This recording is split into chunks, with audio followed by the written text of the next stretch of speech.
Hello and welcome to the Non-Chronicles. My name is Dominic and I'm getting this intro out of the way quickly rather than doing any kind of cold open so that we don't waste any time before getting into the main body of this video. As you can probably tell by the time bar, this is going to be a bit of a long one.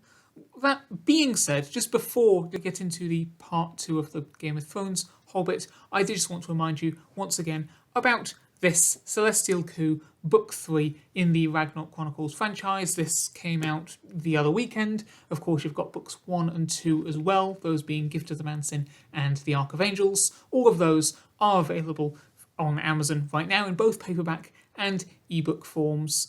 Click the link to check those out if you want to find out more about the books themselves before getting into them. That's, of course, what the majority of this channel is about. When we're not doing videos like this, where instead we are proposing how stories in other existing franchises could have continued. Okay, I've gone over the whole nuance in part 1 of this video. Again, my whole point is this is a part 2, as the title says, to one that I did a month ago when I started talking through the idea that I came up for an alternative ending to Game of Thrones while that final season was in the middle of airing, so we still hadn't got to those final episodes yet. So that's, again, part of how I argue it's a sequel, not an alternate timeline, whatever, doesn't matter. The point is, this is an idea of how the story might have gone if the long night, if winter had carried on throughout rather than being done in a single episode. But as I then also explained, the number of episodes it would likely take to cover the idea I simply came up with would probably go over 2 series, each with 6 episodes, although in terms of these videos I'm presenting them with 5 because I originally wrote it as 10, not 12, and I'm wanting to preserve this as I wrote it back in 2019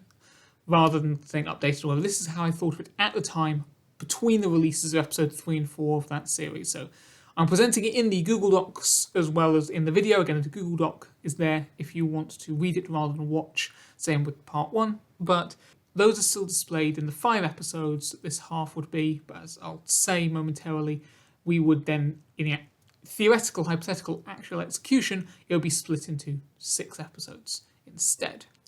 The only kind of updating that I am doing is, first of all, just tweaking grammar and stuff and polishing, because at the time it wasn't meant to be read, it was literally just me quickly jotting down all of my ideas.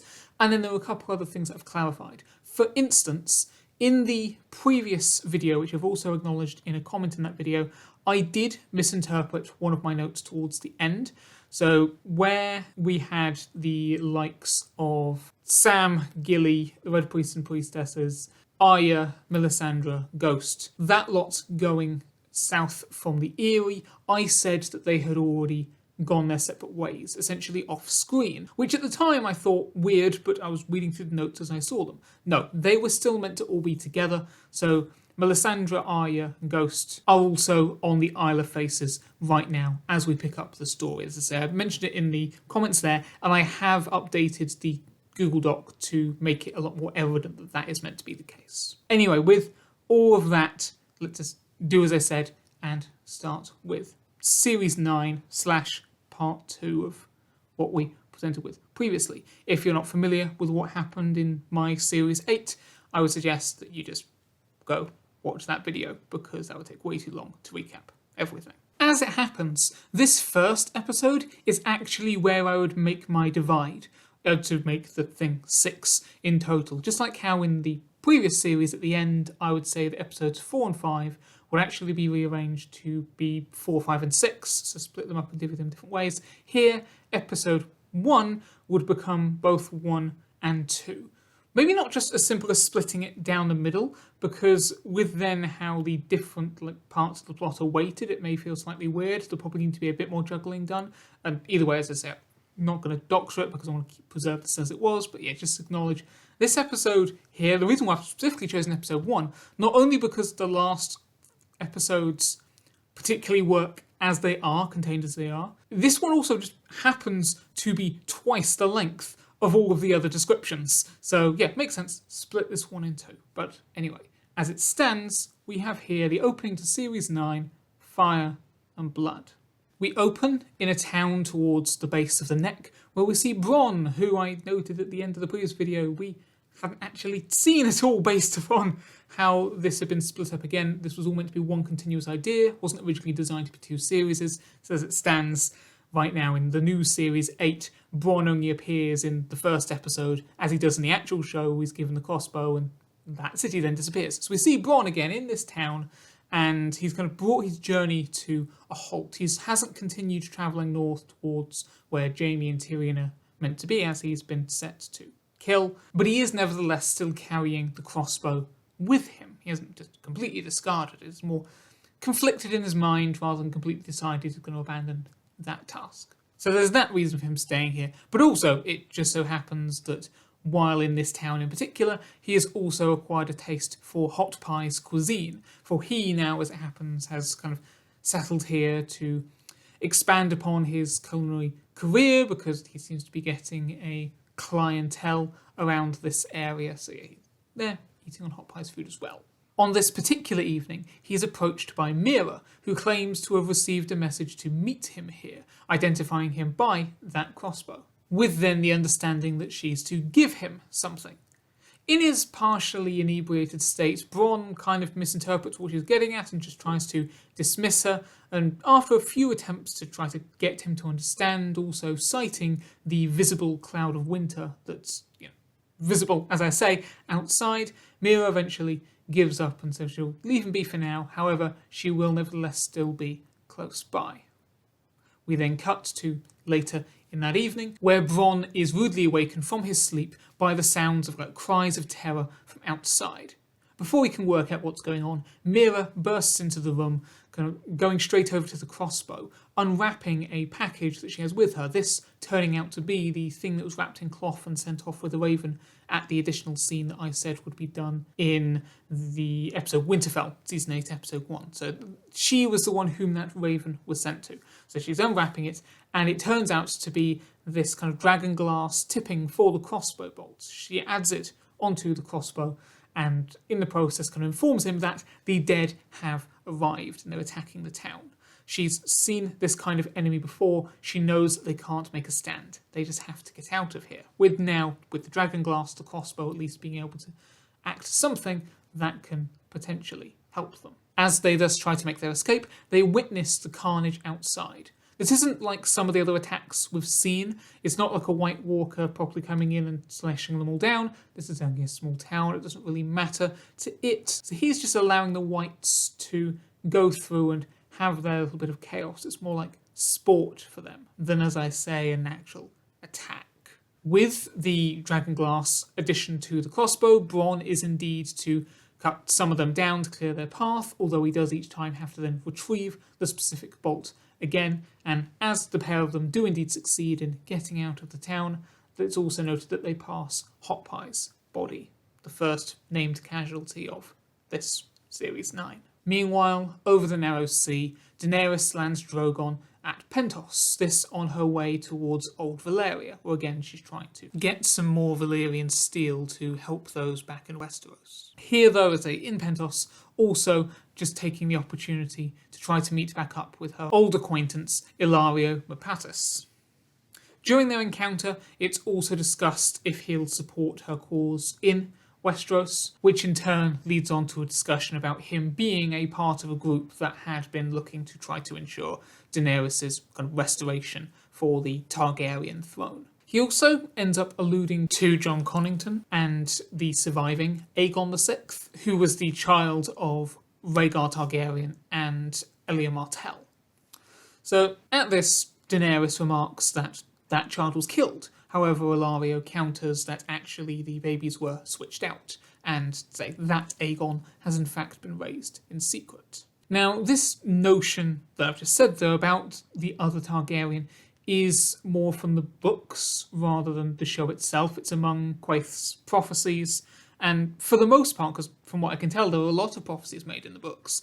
I've chosen to ignore some of them because they haven't been established in the show, and to try to force all of them in there as well make things even more complicated. But there are certain elements that, say, as we'll see also further on, I have brought back because I do think they are fitting and they do help with the narrative, one of which being this one right here in terms of her character having to, in this scene, kind of process and mull over this possibility of there being yet another Targaryen. This all being said, if the Aegon that Daenerys thinks that Ilario was initially talking about, i.e. Jon Snow, if that Aegon is actually dead, and also given that Rhaegar and Elya's marriage was annulled, surely this still puts her as the rightful heir to the throne. Therefore, the knowledge of a potential other challenger to the throne doesn't matter. She should just focus on how things are on her own matter as potential queen. She shouldn't worry about if anyone else could potentially take the throne from her just from a birthright standpoint. With that closure having kind of been reached, therefore, we next switch over to see the Unsullied arriving at Greywater Watch, where they'll meet Howland Reed. So they inform him of the threat of winter coming. Howland initially insists that they, the Crannog men, have always been safe here in the bogs, kind of be able to hide and so forth. And additionally, because Greywater Watch itself is mobile, they can be stealthy with it. For all of that though, Missandei, while receiving rudimentary care for all the injuries that she got, she still does manage to convince them, no, we need to keep on moving. And therefore, Howland does concede that the Crannog men therefore will start to move their settlement south, and if it comes down to it, they will join the King's Road. Also, just during this sequence, Howland happens to mention that previously some of the Crannog men had gone to Strongsong, which is a settlement nearby that is kind of the closest place that outsiders can get to guarantee being near Greywater Watch, even though they don't know exactly where it is beyond that. So this is a close by permanent resident settlement, and as I say, some of the Crannog men have gone there based upon a green sight vision of one of their number, and indeed once there they received a raven which was addressed to his daughter Mira. So again, that's just filling in some of the gaps of the timeline per what happened to her with the message coming from Winterfell. Out on the waves off the Flint Cliffs, which go on the south side of Cape Kraken, you have a couple of Ironborn ships, noticing that there appears to be someone on the shoreline itself. They get closer, so it might be someone who's in need of help and need of rescue. However, once they're close enough, once they're too close to turn back, they realise that it's actually the Night King.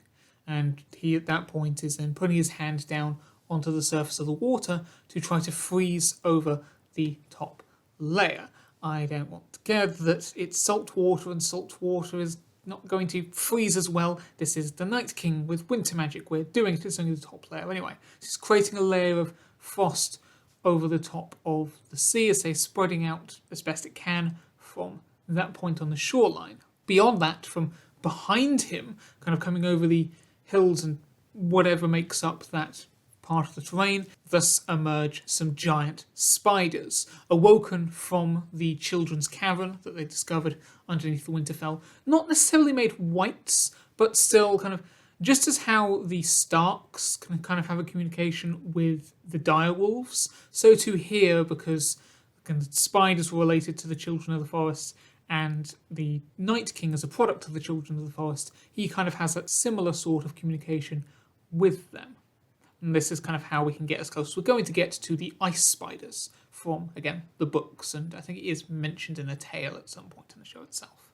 But either way, the ice sheet is now kind of making its way towards the ships. The spiders, once on the coastline, kind of tentatively at first try to test out that kind of frosty footing, but then very quickly start charging forwards as quickly as new ice can form towards those ships. Cutting away from that horrific scene, just as it's starting, however, shifting from where it's northern and frosty down to kind of middle/south, where it's going to be warmer, we're in King's Landing, where Anguy is actually shown to have built a group of other people who are of the opinion that Cersei should be deposed, and they are meeting in what used to be Littlefinger's brothel. In their minds, the biggest obstacle in terms of getting to Cersei is the mountain, both literally, physically, and figuratively. Therefore, any method that will deal with her must also, first and foremost, deal with him.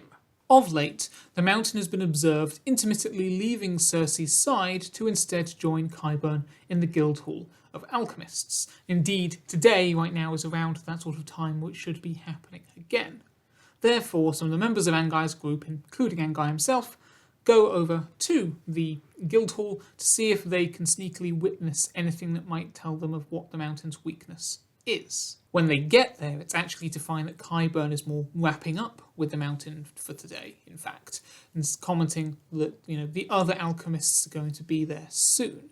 Indeed, Haleen soon enters the room, and there's kind of a clear animosity between Qyburn and Haleen, but it's kind of contained by professionalism. As Haleen therefore makes towards one of the back rooms, Qyburn bids the Mountains return to Cersei's side. Meanwhile, he will depart for elsewhere in turn. While Angai would have left the excursion at that and just had them all return back to the brothel, one of the members of the group doesn't want to let this opportunity slip them by, where the Mountain is now, for the moment, alone. So he kind of bursts out, tries to strike at him, and as you can imagine, that doesn't go quite that well. I mean, he's not killed immediately. There is a fight that ensues, or it is more the member of the group now suddenly trying to defend himself quickly as the Mountain bears down upon him. And that fight kind of then leads into the back room that Haleen just entered. While it's not the focus of the scene, it can be acknowledged that kind of in the background, this room has kind of on its different shelves jars that are presumably filled with wildfire, based upon the kind of containers of that sort we've seen previously. But anyway, the fight continues into there, kind of knocking stuff over. Haleen, taken complete shock by this, kind of tries to retreat further and further back, and ultimately, from the stress of it, suffers from a fatal heart attack. Meanwhile, the Mountain finally gets a fatal blow on the man who had attacked him. Not wishing to lose anyone else, Angai ensures that every other member of the group now does indeed retreat back to safety. Interspliced with all of that above, we also kind of cut backwards and forwards to another scene wherein the Dornish fleet have now set ashore and are now kind of coming to join the Golden Company and will ultimately then set northwards to, as a whole part of Cersei's want, challenge the forces of the North, be that living or dead.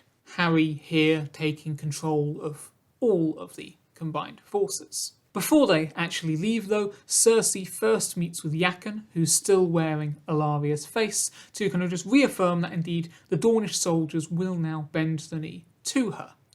And then during this, we also see the two sand snakes that came with the fleet, so Elia and Obella Sand, and they're kind of again debating whether they should take this opportunity now to try to go after Qyburn and the Mountain, as was their wont for coming with this expedition, or if they should leave it for a moment and say, not raise suspicion towards themselves just as yet, wait for a better opportunity to arise. It's the latter that they ultimately decide upon.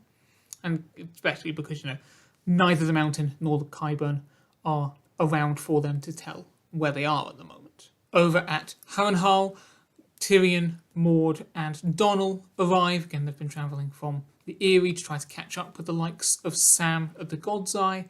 However, before they carry on to kind of that lake and island in turn, they hear a commotion coming from the castle. What they discover is that Mira and Bronn, who had also kind of been travelling that way, have been captured by kind of a group of random kind of other people in the meantime. And so these people believe that since winter is coming, it's kind of an inevitability that everyone's going to die anyway. So in this more fatalistic mindset, they're kind of like making the most of their final days as well. So they've claimed the castle for themselves and all of this other stuff and kind of do whatever before ultimately they kill themselves rather than giving Winter the chance to do it. So Tyrion goes over to try to relinquish kind of Bronn from his bonds, in the process also discovering that Mira has already freed herself. Meanwhile, kind of these group of people who've claimed the castle, they try to harass Maud for the supplies and provisions he's carrying, which kind of leads to a fight with Donal. When Tyrion, Bronn and Mira then also kind of join the fight, you have this whole clash for claim of the castle, which ultimately the named characters win. However, it's not before Donal has been hanged in one of the nooses that this group had set up for themselves. Nearby, on the Isle of Faces itself, the Red Priests and Priestesses inform Arya that a friend of hers should be at King's Landing, per a message of theirs. They can't speak to any more specificity in that regard. However, they can acknowledge that the Lord has light as indicated this person's there to aid in the prevention of the will of the Great Other. More back nearer to the Eyrie itself, Jon Royce has found kind of the other soldiers that had been sent out by Robin from the Eyrie, and they're being led by John Linderley. And sort of around this town they've arrived at, they're setting up all these kind of traps and stuff for the dead, like pits full of wooden spikes and so forth. And these then being concealed, and there's also fire traps and so forth. So even though they don't have kind of Valyrian steel or dragon glass, they still, in theory, could put up a defence. And indeed, when some of the dead do in fact come that way, kind of this being a smallish group like the ones that Grey Worm's group dealt with in the episode 5 of the previous series, when they arrive, the people there, the soldiers and the residents together, are able to put up a suitable enough defence and seemingly, win the day. Wood then, just once the majority have been dealt with, Linderley takes the dragonglass weapon that Jon Royce did bring and finishes off the remaining whites. There's no White Walker seemingly to be seen here. With victory being theirs, just once kind of the relief and celebration has passed, the soldiers make to turn and go and return to the Eyrie.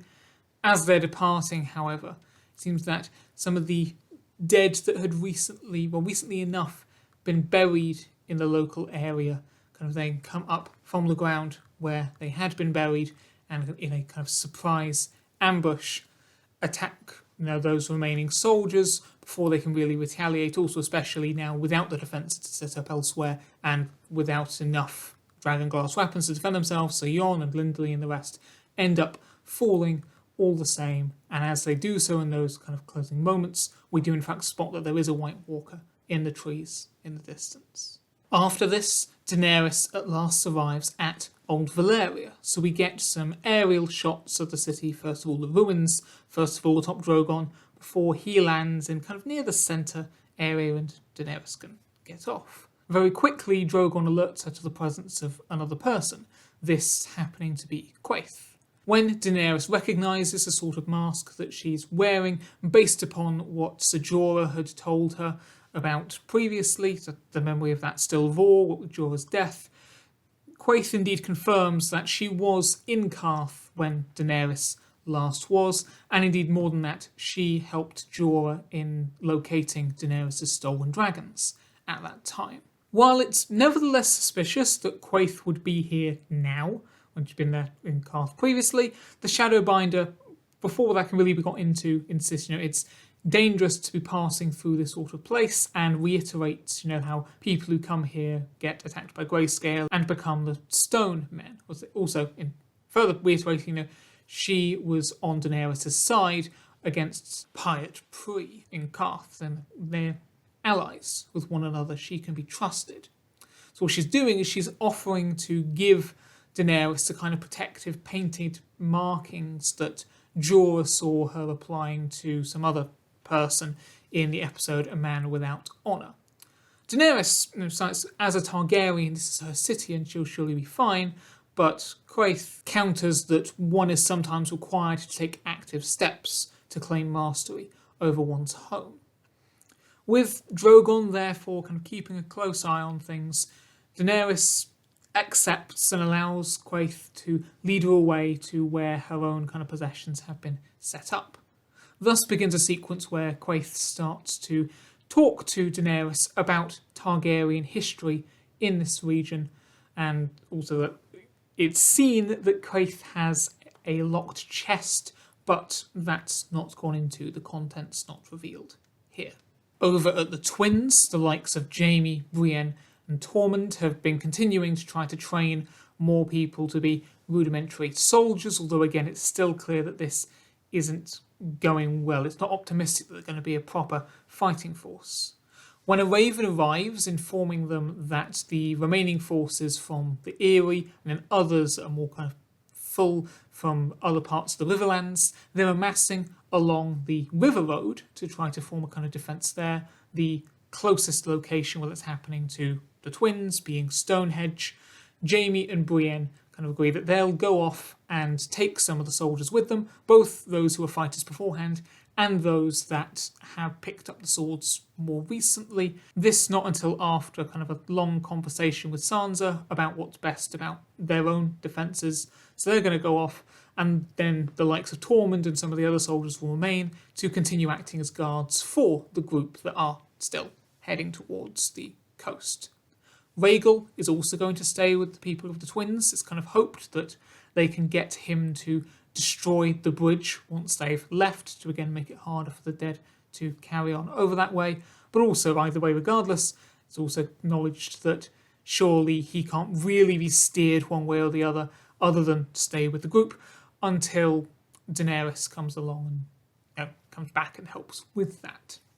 Gendry, however, will also go with the group, going with Jaime and so forth, to join the line of defence along the River Road, because it's thought that maybe he'll be able to help out in regards to making more dragonglass weapons, if that sort of thing they have up there.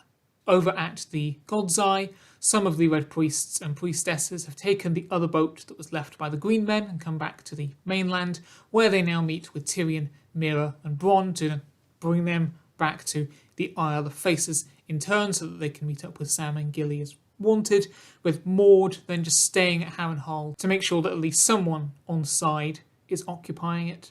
When they get back to the island, they learn that among the things that were discovered in the chamber that was kind of dug up at the end of the last series are these kind of pots that consist of tightly packed roots, and in the middle of it are tiny fragments of dragonglass.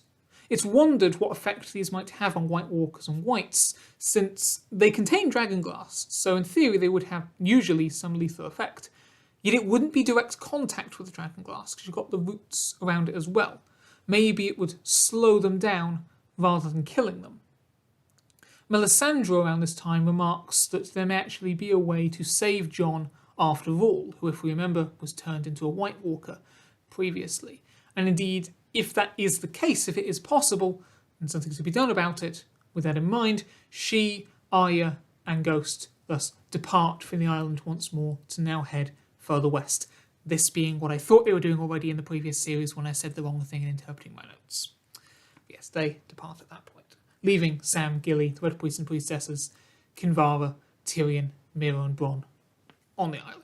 Back in Old Valyria, now that she has kind of the painted markings on her from Quaithe, Daenerys is now free to kind of explore more of the city to try to find more Valyrian steel, as was the whole point in her coming there. In the meantime, as she goes, she has the opportunity to muse over what she's just learnt about her ancestors. Ultimately, she can't actually find any Valyrian steel, no matter how hard she looks. However, in the process, she in turn discovers something else, that being the aforementioned stone men who live in this part.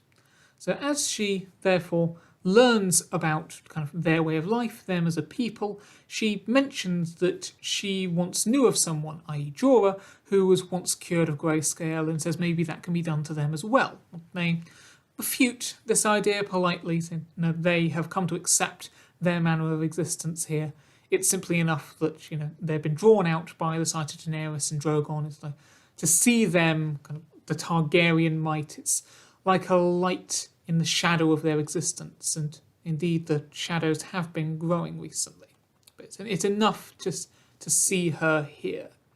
And some also acknowledge that Drogon appears to, on his own as he's going around, have found where the dragons of old used to roost as well, as per the Targaryen wishes. All the way over to the west now, say off the coast of the Iron Islands, the Iron Fleet is amassing to kind of defend against the approaching threat of kind of the ice bridge from the Night King and the Spiders. Additionally, the crews of those first couple of ships that were attacked have now kind of been turned and are now also threatening.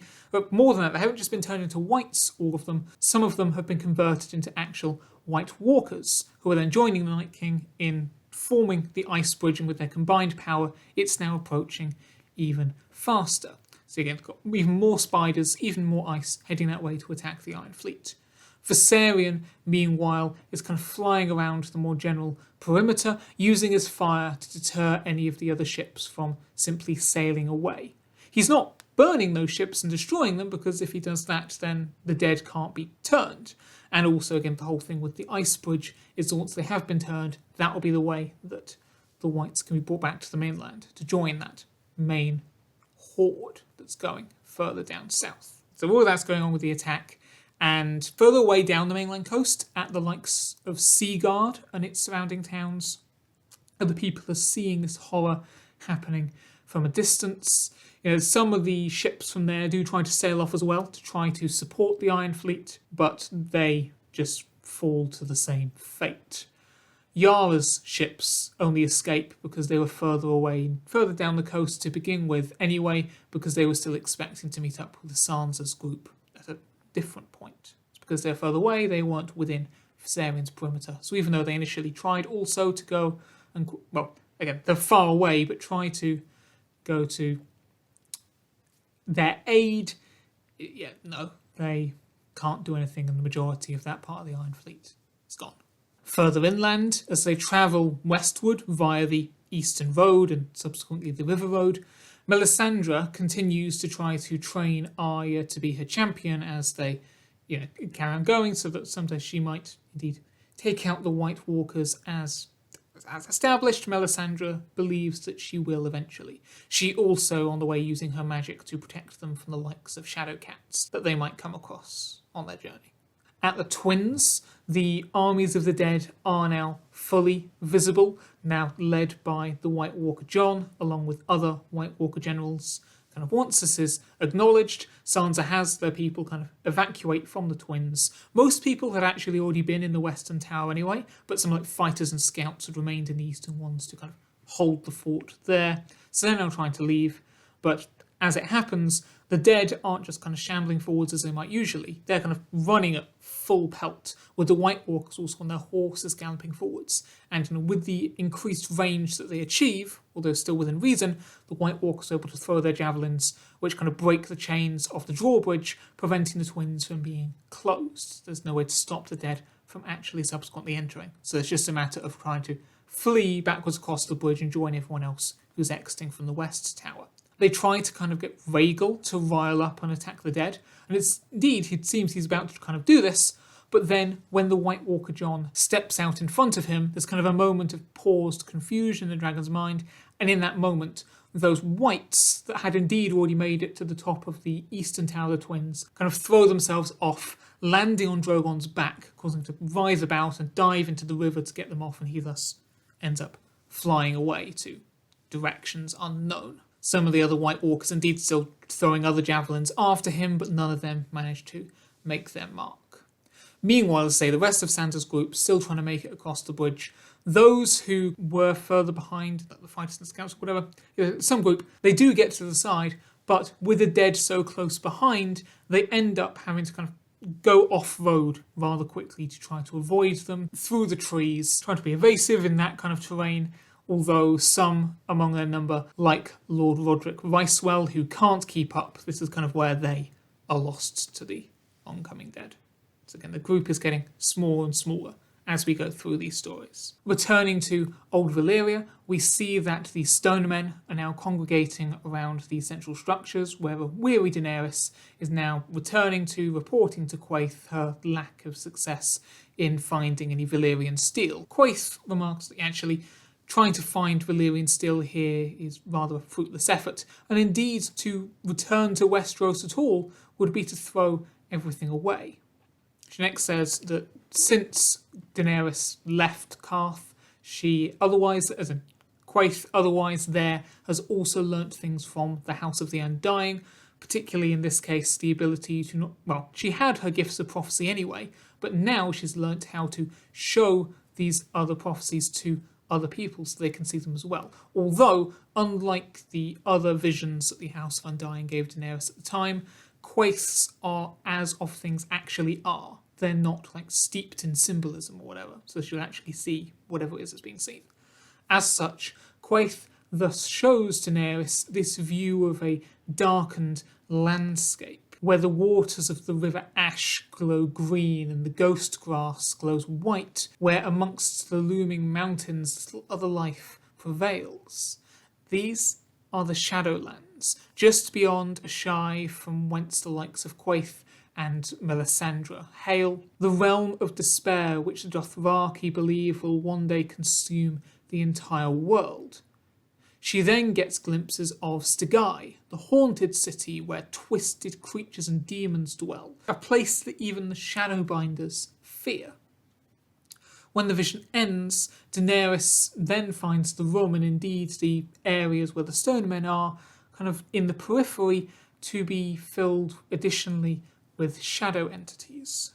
Not exactly acknowledging those, Quaithe mentions instead that Kinvara believed that Daenerys was destined to lead the people against the darkness. So why couldn't that darkness instead be that which is threatening her, Quaithe's, own home? Why does it have to be any figurative darkness relating to Westeros or the rest of Essos? Daenerys has already brought light to the people here of Valyria, and with her dragon, she as saviour could come along and breathe life into the Shadowlands, bring down the mountains themselves, which, as a brand new start, would have no hate, only room for love. The denizens of Stegyr would either turn in light or could be driven out.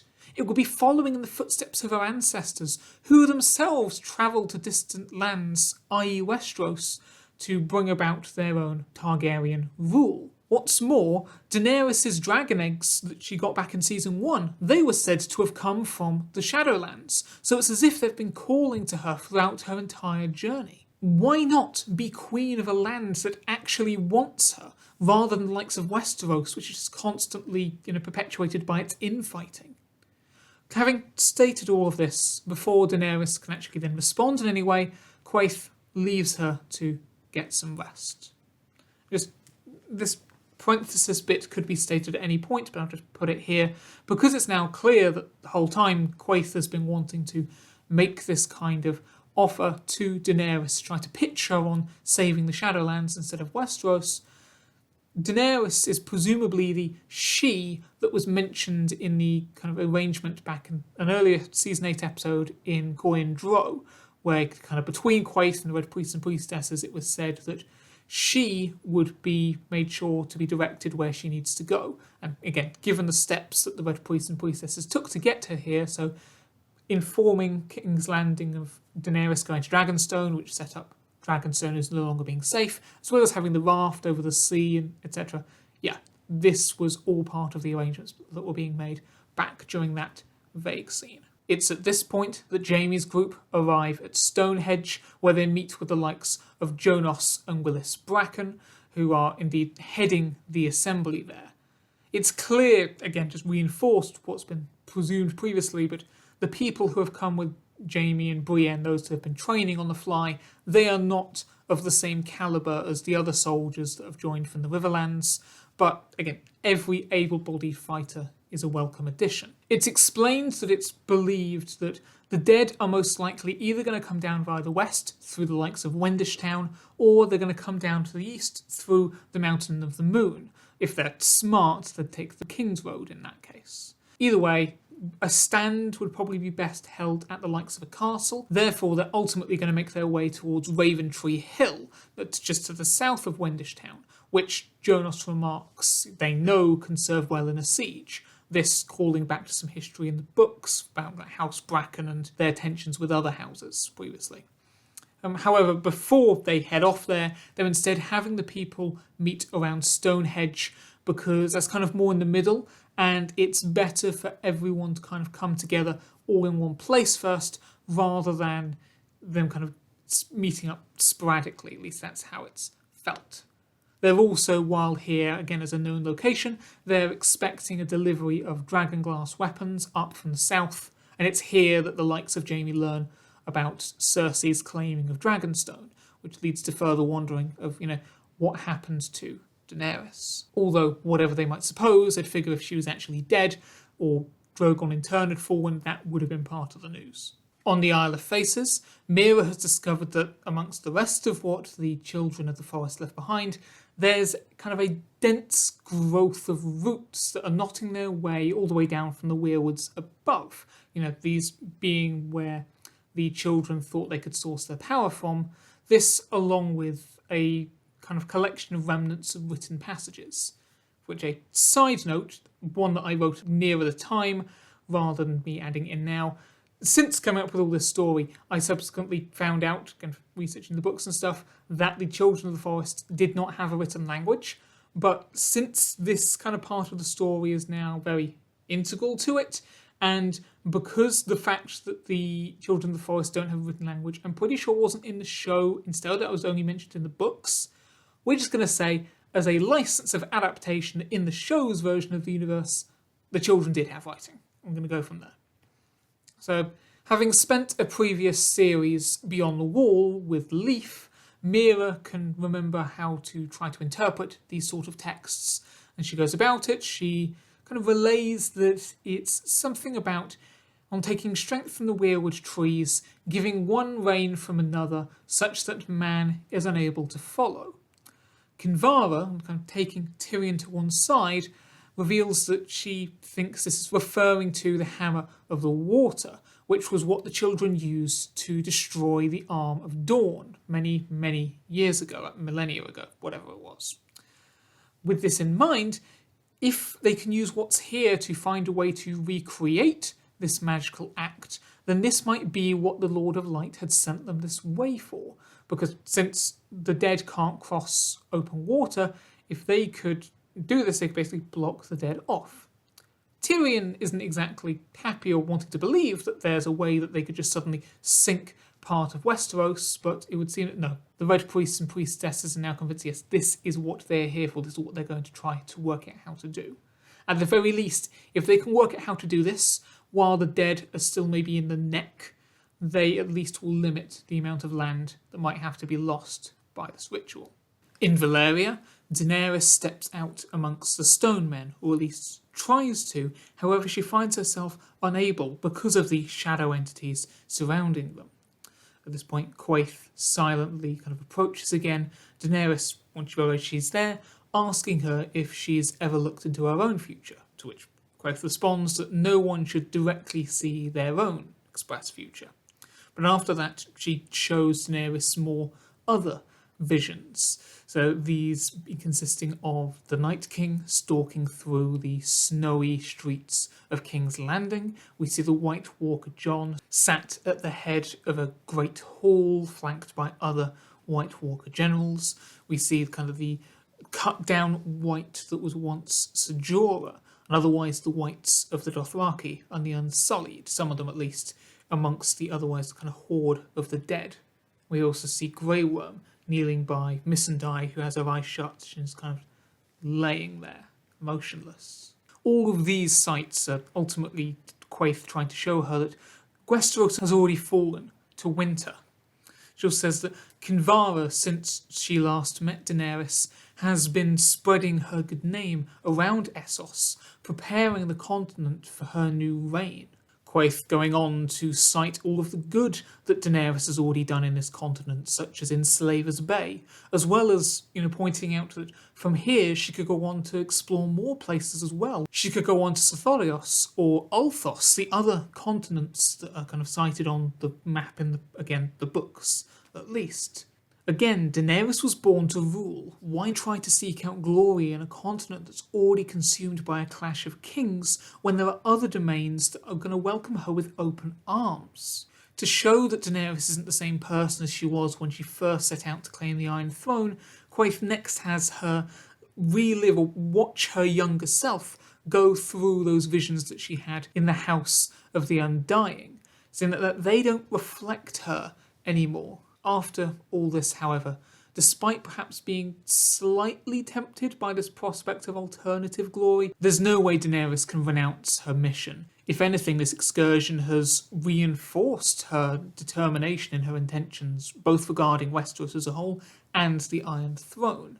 It's renewed her confidence in her birthright and position as queen, which again she shows by listing off all of her titles. With this, though, as Quaithe thus puts an end to the visions, Daenerys suddenly finds that they're not standing where they were before, rather they're now atop a tall tower, looking down over the city. Disappointed in Daenerys' decision, Quaithe repeats that her gifts could be put to better use in other places, such as the Shadowlands, as well as assuring her that there is no Valyrian steel to find here, since all of the remains of that were previously shifted off to Qohor, that having been what was in the carriages on Quaithe's side of the agreement at Goyandro. Since at Qohor there are other people that actually still know what to do with such materials.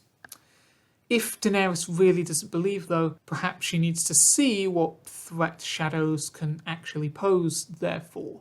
And as such, she then has those shadow entities against all surrounding people on the ground level turn on the stone men.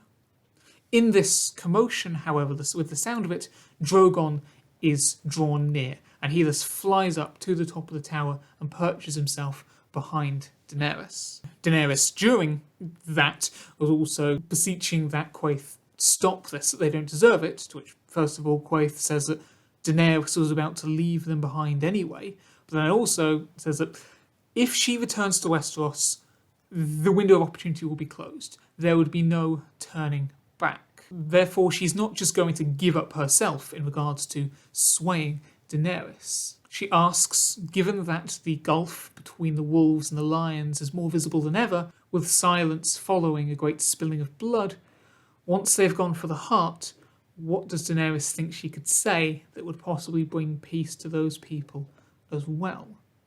Thinking for a moment, Daenerys says, Dracarys.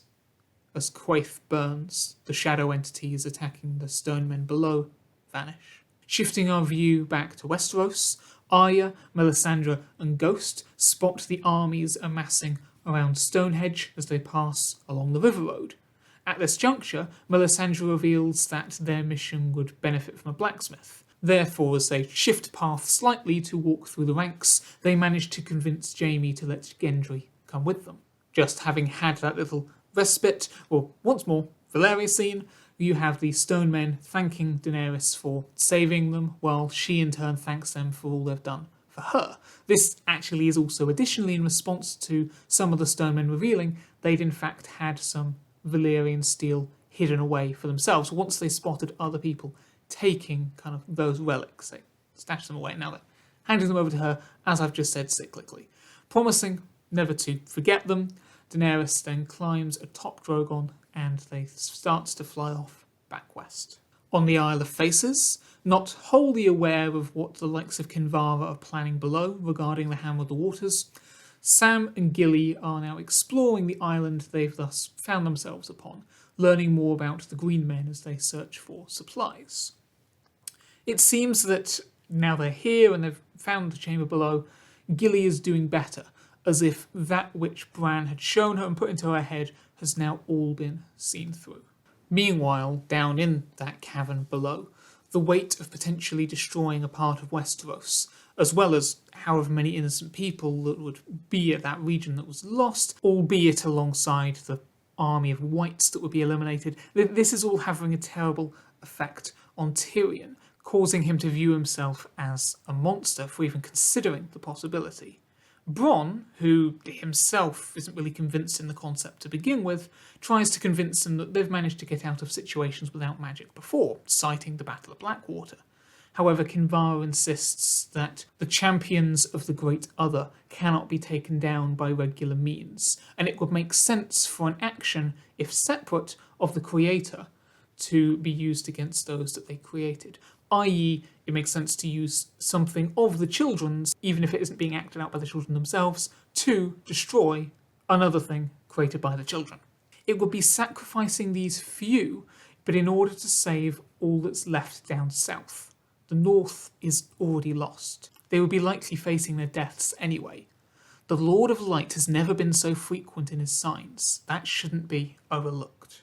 And then, just to wrap up this first 2 episodes, technically, as I say, as it's being split, at Seaguard, the White Walkers and Whites under the White Walker John's command are now kind of sweeping in to claim the castle, which itself has been mostly abandoned already after the residents witnessed all of the attacks on the Iron Islands. Some of the Whites are dragging chests with them that contain other objects that were brought from the Children's Cavern up at Winterfell.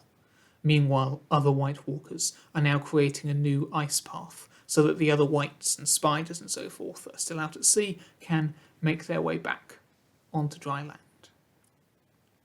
And with that opener, as I say, we now move on to what in this document, because it's still listed as 5, would be episode 2, The King in the North, which I was surprised to realise wasn't actually already a title of a real episode, although I suppose they never actually get round to being the King in the North. It's more the thing they proclaim will be the case. But anyway, opening this episode, we see Sansa's group still fleeing from the Whites per what happened at the Twins, although now they've managed to gain some ground by going over a river, which again the Whites can't cross. Although, with the strength of the river, some more people, yet again, are lost.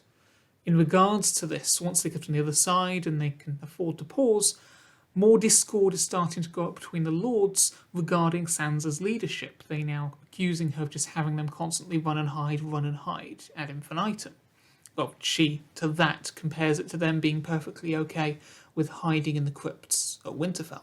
Meanwhile, Howland and his people now arrive at Harrenhal, setting themselves up there with the only other occupant being Maud.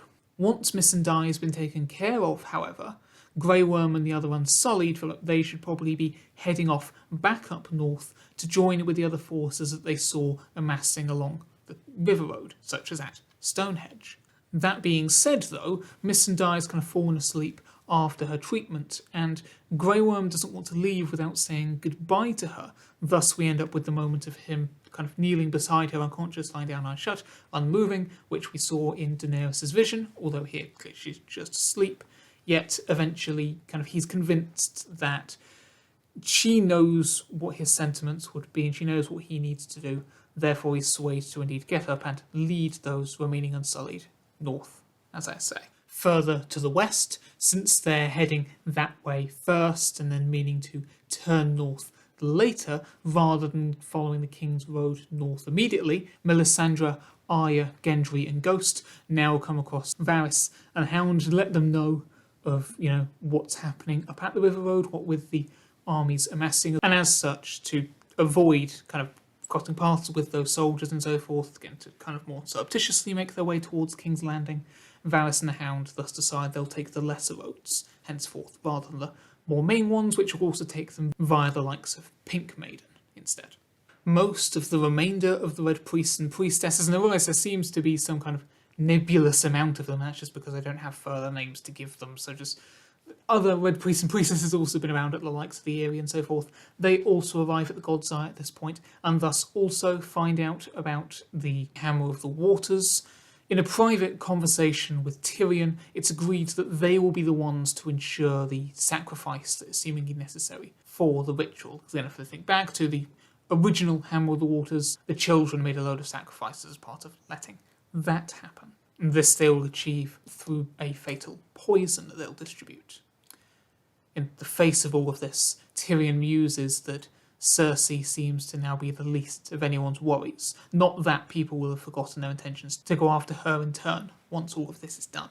Next, we then have that other remainder of the Red Priests and Priestesses. As I say, it's most of the remainder go to the island, but that last fragment there arrive at the Eyrie, delivering with them Valyrian steel weapons that were created up at Qohor, and so move them to the fortress. And now with these weapons, Davos and Robin, Lord Eon Hunter, these kind of characters, they feel more confident in their chances, slightly. Therefore, they are now prepared to lead their forces away from the Eyrie and through into the Mountains of the Moon. Some potentially to also scout up the King's Road to check for the dead if they're coming that way indeed. As for Daenerys, she is finally once again approaching Westeros once more atop Drogon. He's still holding all the Valyrian steel that he was able to pick up previously. Well, it's in the harness thing that Gendry made for him back in the previous season. He's got that. However, before she goes properly to meet up with the other characters, she first actually does a flyby of Dragonstone, taking out some of their ships there, and then furthermore goes on to King's Landing, so kind of as a show of her power, flying over that part of the city. She's tempted to actually just go for Cersei there and then. However, she just opts to simply soar through the clouds to make her presence known, and then once the Scorpion ballistas start firing, she indeed steers off and properly heads back the way she's supposed to, northwards. With Daenerys flying away, Cersei remarks to Euron that she's always wanted to ride on a dragon ever since she was promised to Rhaegar as a child. Therefore, if there's any opportunity that they might take the dragon from Daenerys, she wants that window of opportunity to be seized upon. Obviously not as a main priority, but again, if it's possible.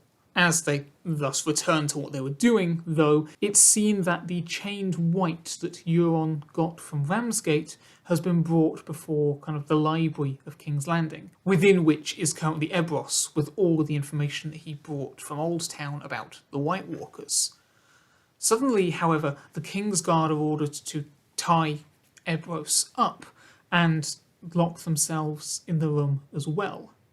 With that, the library from others externally is set ablaze, destroying everyone and everything inside. Cersei then at this point, making sure the White is looking at this, she speaks as she understands it to the White Walkers. And again, based on what she learned about warging from the alchemist study of Zana, and again what was learnt from the texts about the White Walkers, she theorises it might be like the warging, and indeed the White Walkers can see through the Whites she's banking on, and she's saying that, look, we are destroying all this information about you. We know that you want all of that knowledge of humanity to be wiped out. We're on your side. We are helping you.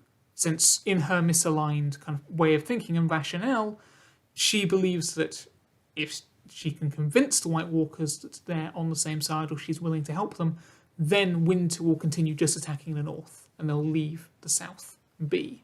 Whether this is a accurate tact or not, once the library has finished burning, or well, it's probably still burning, but the main stuff is over, what needs to be destroyed is destroyed, she tells Euron to then dispense with the White using a dragonglass blade. Speaking of, Zana, who again I probably should have clarified once again, is the one original character that I've included into the story. Either way, we now see Zana in the Guildhall of Alchemists. She's been brought back there. Although since Haleen is now gone, heart attack previous episodes, Qyburn is now the one who is seeing to her.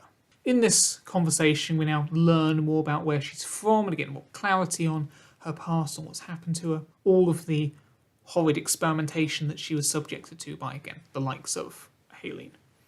When it's mentioned, therefore, that Cersei will likely have Zana now go up with the Golden Company to assist there seems strangely to be a moment where potentially Qyburn is being compassionate and saying he won't allow that to happen, won't force her to be, the puppet of whatever Cersei wants again.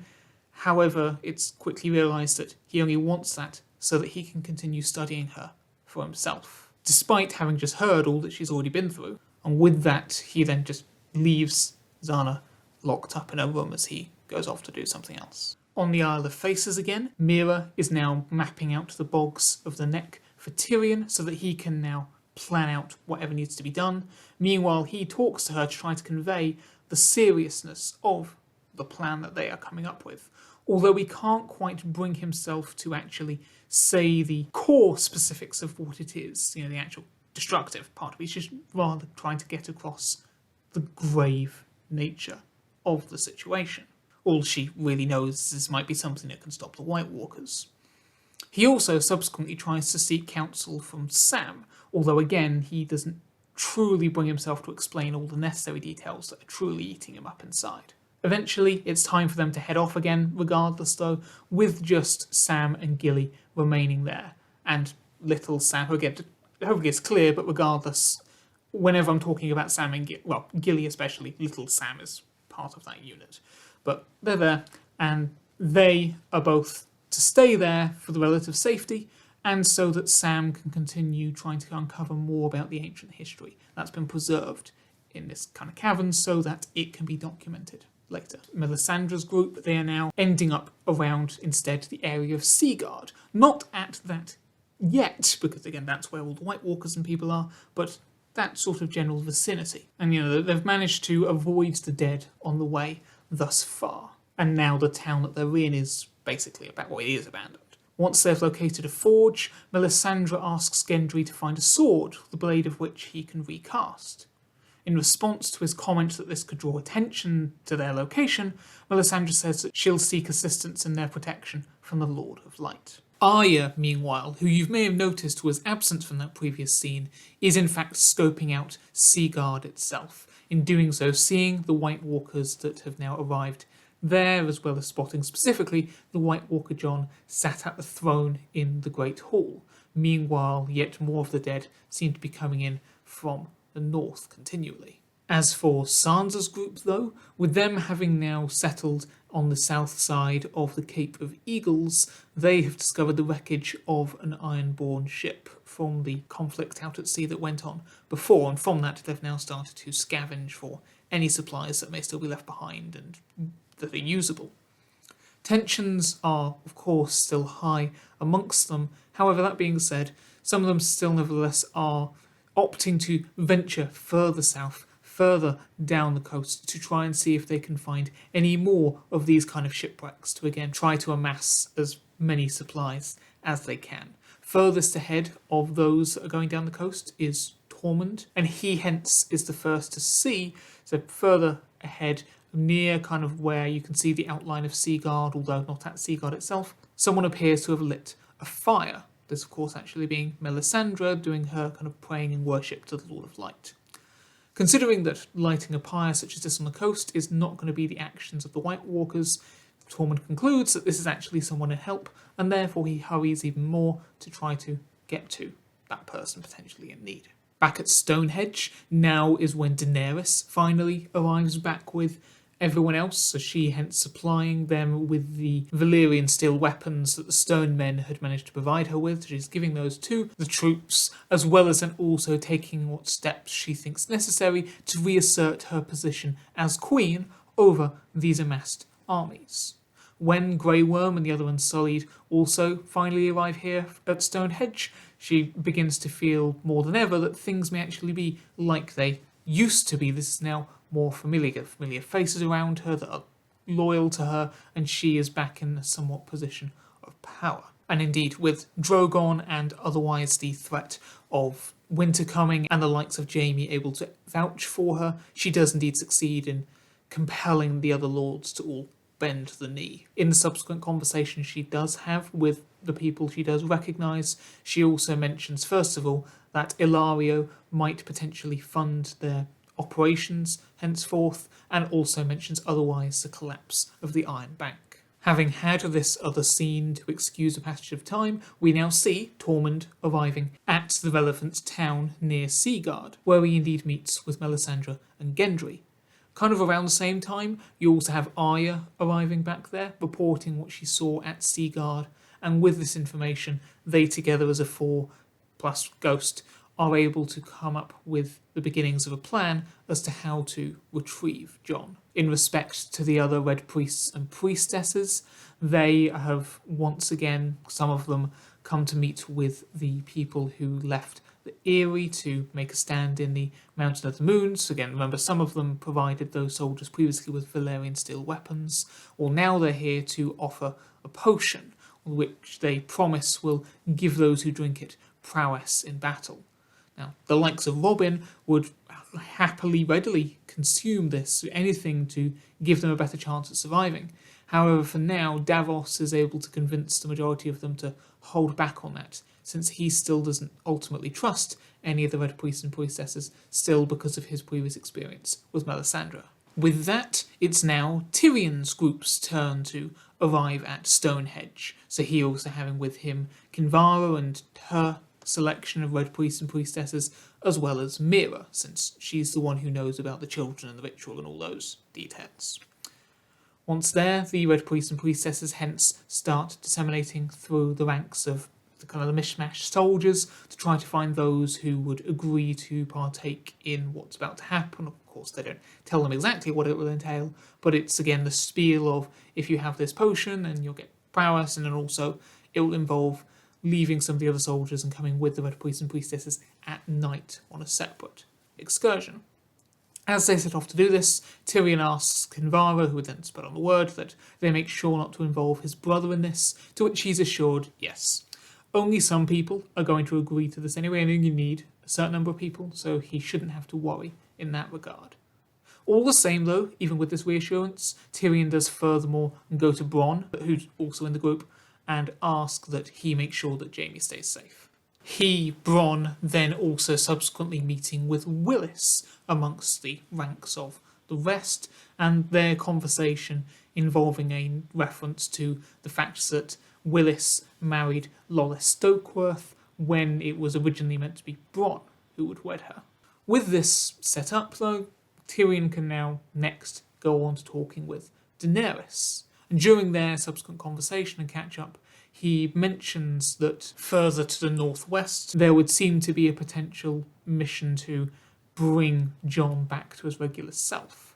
Something which Daenerys isn't sure how she feels about, both in regards to is it even a plausible option, could it even happen, and also in the face of well, how does she feel about Jon coming back if it does succeed.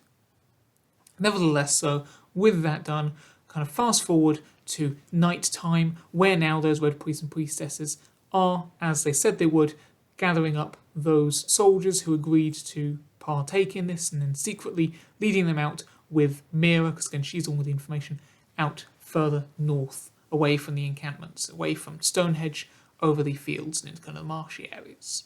And these people that have agreed, for the most part, are consisting of those who started training after all this began, rather than being pre-existing soldiers. Up the way they're heading, though, this is where and when Rhaegal starts to show himself again, having not been seen since the attack on the twins. So say he's now in the skies between the blue and green fingers of the trident. With him having been observed, that fact of his presence is relayed back through the White Walkers, again however it is that they communicate and spread information through themselves, magically or otherwise, and so those who are gathered in the Great Hall at Seaguard are now, because they have a kind of map of the area on the Great Hall table, they can move their kind of representational pieces as characters do on their maps and their planning battles and so forth. They move the pieces such that it represents that they will now have the horde of the dead that is otherwise around Seaguard, or otherwise still in that kind of northern area, all converge on that part of the land, since presumably, even though they can't convey it verbally, presumably they're thinking if that's where Rhaegal is, that's where the other humans are now going to be as well. What this shift in kind of density of the dead does is, on the one hand, it actually makes it slightly easier later for the likes of Arya to try to get to the White Walker Jon, for he and other White Walker generals will be staying in that castle. Only a couple of them would need to go to coordinate the dead in this new motion. On the other hand, though, as I say, it's slightly coincidental, but the dead are now heading towards where Mira's group are as well. Since although Mira's group aren't going to go exactly underneath where Rhaegal is, Rhaegal's still slightly further north. If the dead are going towards Rhaegal, then if they go a bit further, they will, at that point, come across the human group, if they are still in the middle of trying to perform this ritual, which we'll see. As for in that town by Seaguard, at the forge, with the necessary materials have been gathered up to, cast anew the sword that Gendry found, Melisandre finally reveals what it is that he's actually to do. Taking off her necklace, which in itself reveals her true form, which shocks Gendry, she removes the gemstone, giving it to him, and saying that it contains within it the fire of R'hllor, however you say the god's name, and it's, that's the power that has been fueling her all of this time. What he's to do is to grind up this stone, release that fire, and hence cast it into the sword that he's found. This, the first step towards making the prophesized weapon Lightbringer. With the other steps, apparently, according to our other red priests and priestesses, already set to fall into place once this has been started, so they don't have to worry as much. Gendry notes, though, that already without the necklace, Melisandre is getting weaker, yet she won't let him try to do anything to save her. Instead, she makes sure it's clear that once Jon is brought back, the Night King will almost certainly start coming towards them, since he'll want to know how one of his generals could have possibly been reverted back to human. Once Gendry then does indeed go through with smashing up the gemstone to release the fire, do the casting process, that triggers Melisandre's final passing, although in her last moments she is able to convey at least that while she would have liked to have been around to actually see the rewards of the Lord of Light's work, the fact that she turned out to have been so pivotal in his design, i.e. in creating Lightbringer, that's enough for her. She can nevertheless die happy. It's made all of her years in service of him worthwhile. Once more over at Stonehenge, the absence of Mira and Kinvara's and all that group has been noted, and therefore, the other troops are trying to work out what it is that's happened to them. When it's realised that they indeed went north, Jaime and Brienne try to set off in pursuit. However, following Tyrion's orders, Bronn stops them, knocking them each over the back of the head while no one's looking, to render them unconscious. Further still to the east, at the Eyrie, it's seen through the likes of Anya Wainwood and Sir Vance Corbray that those who in turn still were remaining at the Eyrie itself now fall under a shadow. The Night King riding Viserion, flying over to now attack the structure, bringing it down. As the people thus try to run around in panic, not knowing what to do, flames are coming around to consume them and the structure's falling. And again, just one particular moment that could be good to see in the room with the moon door, so there's people hiding in there, flames then actually coming up and engulfing things through the moon door itself. We then cut away to the Mountains of the Moon, where the likes of Davos and Robin are watching this destruction from a far distance. Even though, no matter how far away they are, they can still see that the Eyrie is falling. This is what fully breaks Robin at this point, and it's the sight of him, ruler of the Eyrie, breaking down as such. This is what finally prompts Davos to give in and accept the Red Priest and Priestess's potion.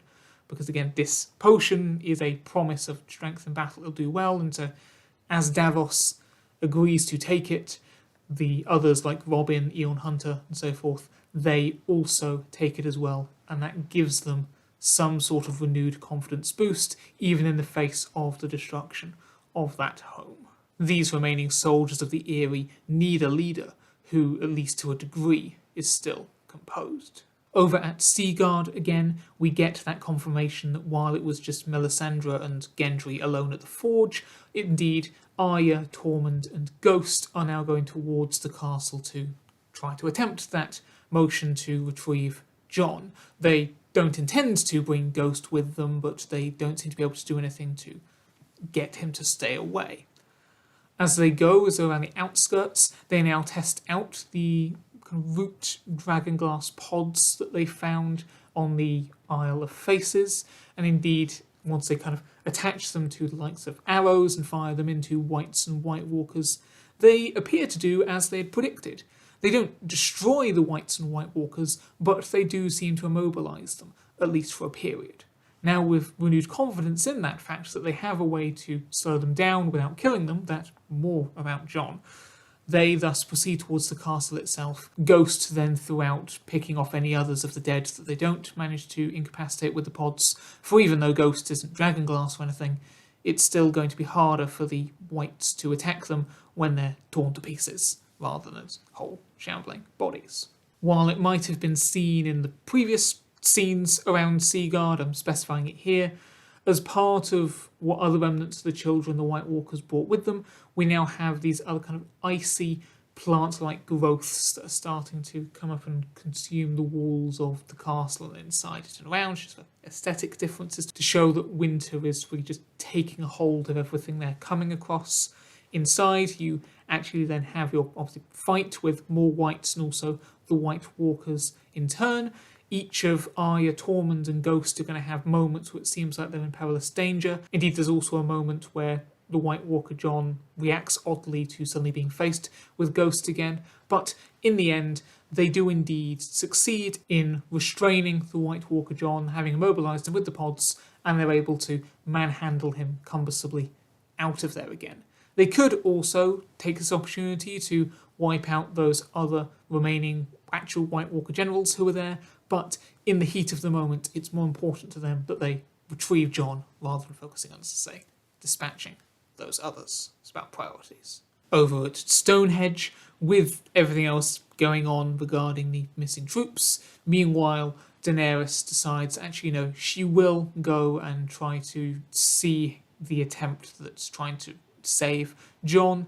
Therefore, she informs the other lords of her departure, requests that the Unsullied hold their ranks, and with that, otherwise, gets on Drogon and flies northwestwards. Regarding those missing soldiers, however, again, further north slightly, as we're getting more into the boggy areas, the majority of the Red Priests and Priestesses are now organising the troops that they've brought into standing in particular positions. Meanwhile, Kinvara and Mira are actually preparing the main part of the ritual itself. In the distance, the dead can be seen approaching, a horde larger than any that's been seen up until this point, essentially comprising of all the dead of the north.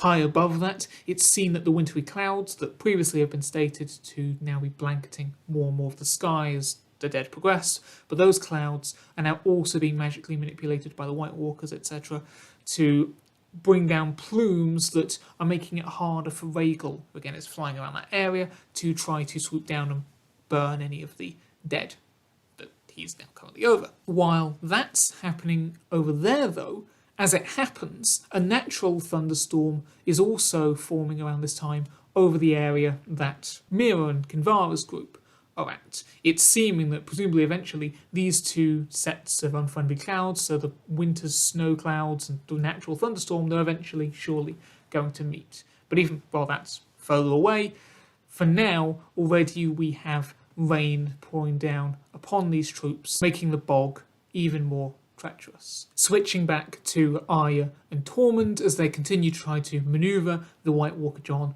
back towards the town where they were at before, where Gendry is, which they're close to now. They're still having to reapply more of the pods to keep him immobilised, again, firing or stabbing them into parts of his body that hopefully won't be too badly affected once he's turned back to normal. Also throughout this with Ghost still taking up the rear and keeping guard for them as they're going, as they're also still minding out for any other whites that may still happen to be around. They marvel at the sorrow of what's happened to Jon. I mean, first of all, other than in the midst of the chaos of the Battle of Winterfell, this is probably the closest they've got to a White Walker. But not only that, this is clearly Jon Snow. Again, so they're talking about everything that's happened, what's happened to him, and by the time they've kind of through enough of that for the sake of the scene, they indeed make it back to Gendry, who in turn just quickly clarifies and sets up that he's finished recasting the sword with the fragments of the gem from Melisandre's necklace. They may have got back to the town, but now at Seaguard, this is where Daenerys arrives on Drogon, at least in terms of the ordering of the scenes, time can pass as it needs to between them. When Daenerys arrives there, she's circling around, seeing again what's happened to the castle in terms of the wintry plant-like growths. With Drogon's fire, she can eliminate some of the other undead that are still around, that hadn't gone with the rest of the mass of the Horde and hadn't been taken out by Arya and Tormund. But beyond that, it's clear that Jon isn't here, but there's also potentially a sense that maybe he was, maybe something was here that now isn't. So with that, she next goes about searching the surrounding settlements. Maybe there's something there of interest. At around this time, Jaime and Brienne then wake up on the back of Bronn's cart as he's trying to take them away from Stonehenge per Tyrion's orders. Jaime and Brienne try to order him to take them back, but he's insisting, again, it's on Tyrion's orders and also it's for their own good. Jaime, with that juncture, points out that if this is all part of Tyrion's plan and if it's for their own safety, why isn't Tyrion with them as well? Tyrion was indeed mentioned as having been seen going with Mira and Kinvara the rest, conversely, northwards into danger. Speaking of Tyrion, he is now seen standing on a slope or hill, watching what the Red Priests and Priestesses are doing with the troops down below. There happens in conjunction with the thunder that's above, because again you've got the thunderstorm building up there. In conjunction with that, you have Rhaegal's roar further in the distance, and this together startles some of the troops. So they start to slip around in the bog and the wet ground, and panicking and running about, and some of them either being startled into loosing their weapons, find their weapons, arrows flying about. And with that, Mira gets struck by a stray arrow, as I say. With Mira now unable to carry on going and finishing with her task, and since the other Red Priests and Priestesses are still busy trying to restore order to the troops, Tyrion from that distance makes eye contact with Kinvara and then also notes the dead still approaching from the distance, and much as he might not like it, he knows what he has to do. So he gets down from the hill, hurries forwards, picks what's needed from Mira, has a moment with her as again final moments, before he then fully steps up next to Kinvara to take Mira's place in performing the ritual. When he gets there, Kinvara remarks that he was close enough to have seen Mira fall, therefore he mustn't have yet made up his mind regardless about where he wanted to be, about how he felt about trying to perform the Hand of the Waters regardless. Doesn't know if he wanted to be safe or to be a part of it. But either way, regardless, even if in turn he hasn't made up his mind about Cersei, his sister, if this isn't done here and now, then not only Cersei, but also the rest of what's left of Westeros would almost certainly die. In the Forge, Arya, Tormund and Gendry now begin Jon's ritual, so lighting flames around him, still in his immobilised state, in the shape of a flaming heart. This per other written instructions that Melisandre left behind for Gendry. It's those same instructions that also prompted him to now leave before they set the fire, the recast sword stuck in the ground in front of the immobilised Jon. And as this is happening, we now also see Ghost warily patrolling around that perimeter of flames, while they all now wait to see what will happen next. As out on the bogs of the Trident, Kinvara now leads Tyrion in what he needs to do for the ritual.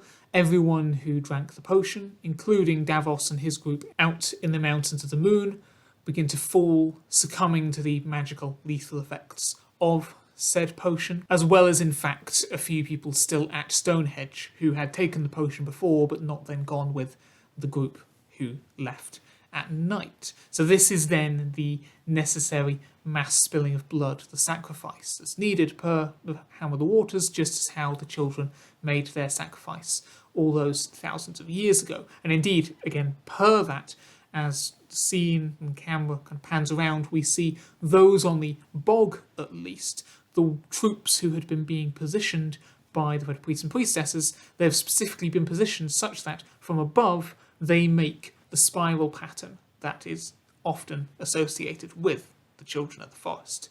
And also just a note, as they're falling, Davos, when he realises what's happening, more or less, he does try to strike out at those Red Priests and Priestesses who are there in the mountains, but there's nothing he can do. So he, Robin, Eon Hunter, all that lot, die as much as all the others do around the Trident and Stonehenge. This then just leaves Tyrion and Kinvara standing in the middle of the spiral of everyone who just fell down, and Tyrion, all he can do is just ask of any god that's listening, or the world in general, just asks that they make sure that she gets what she's owed.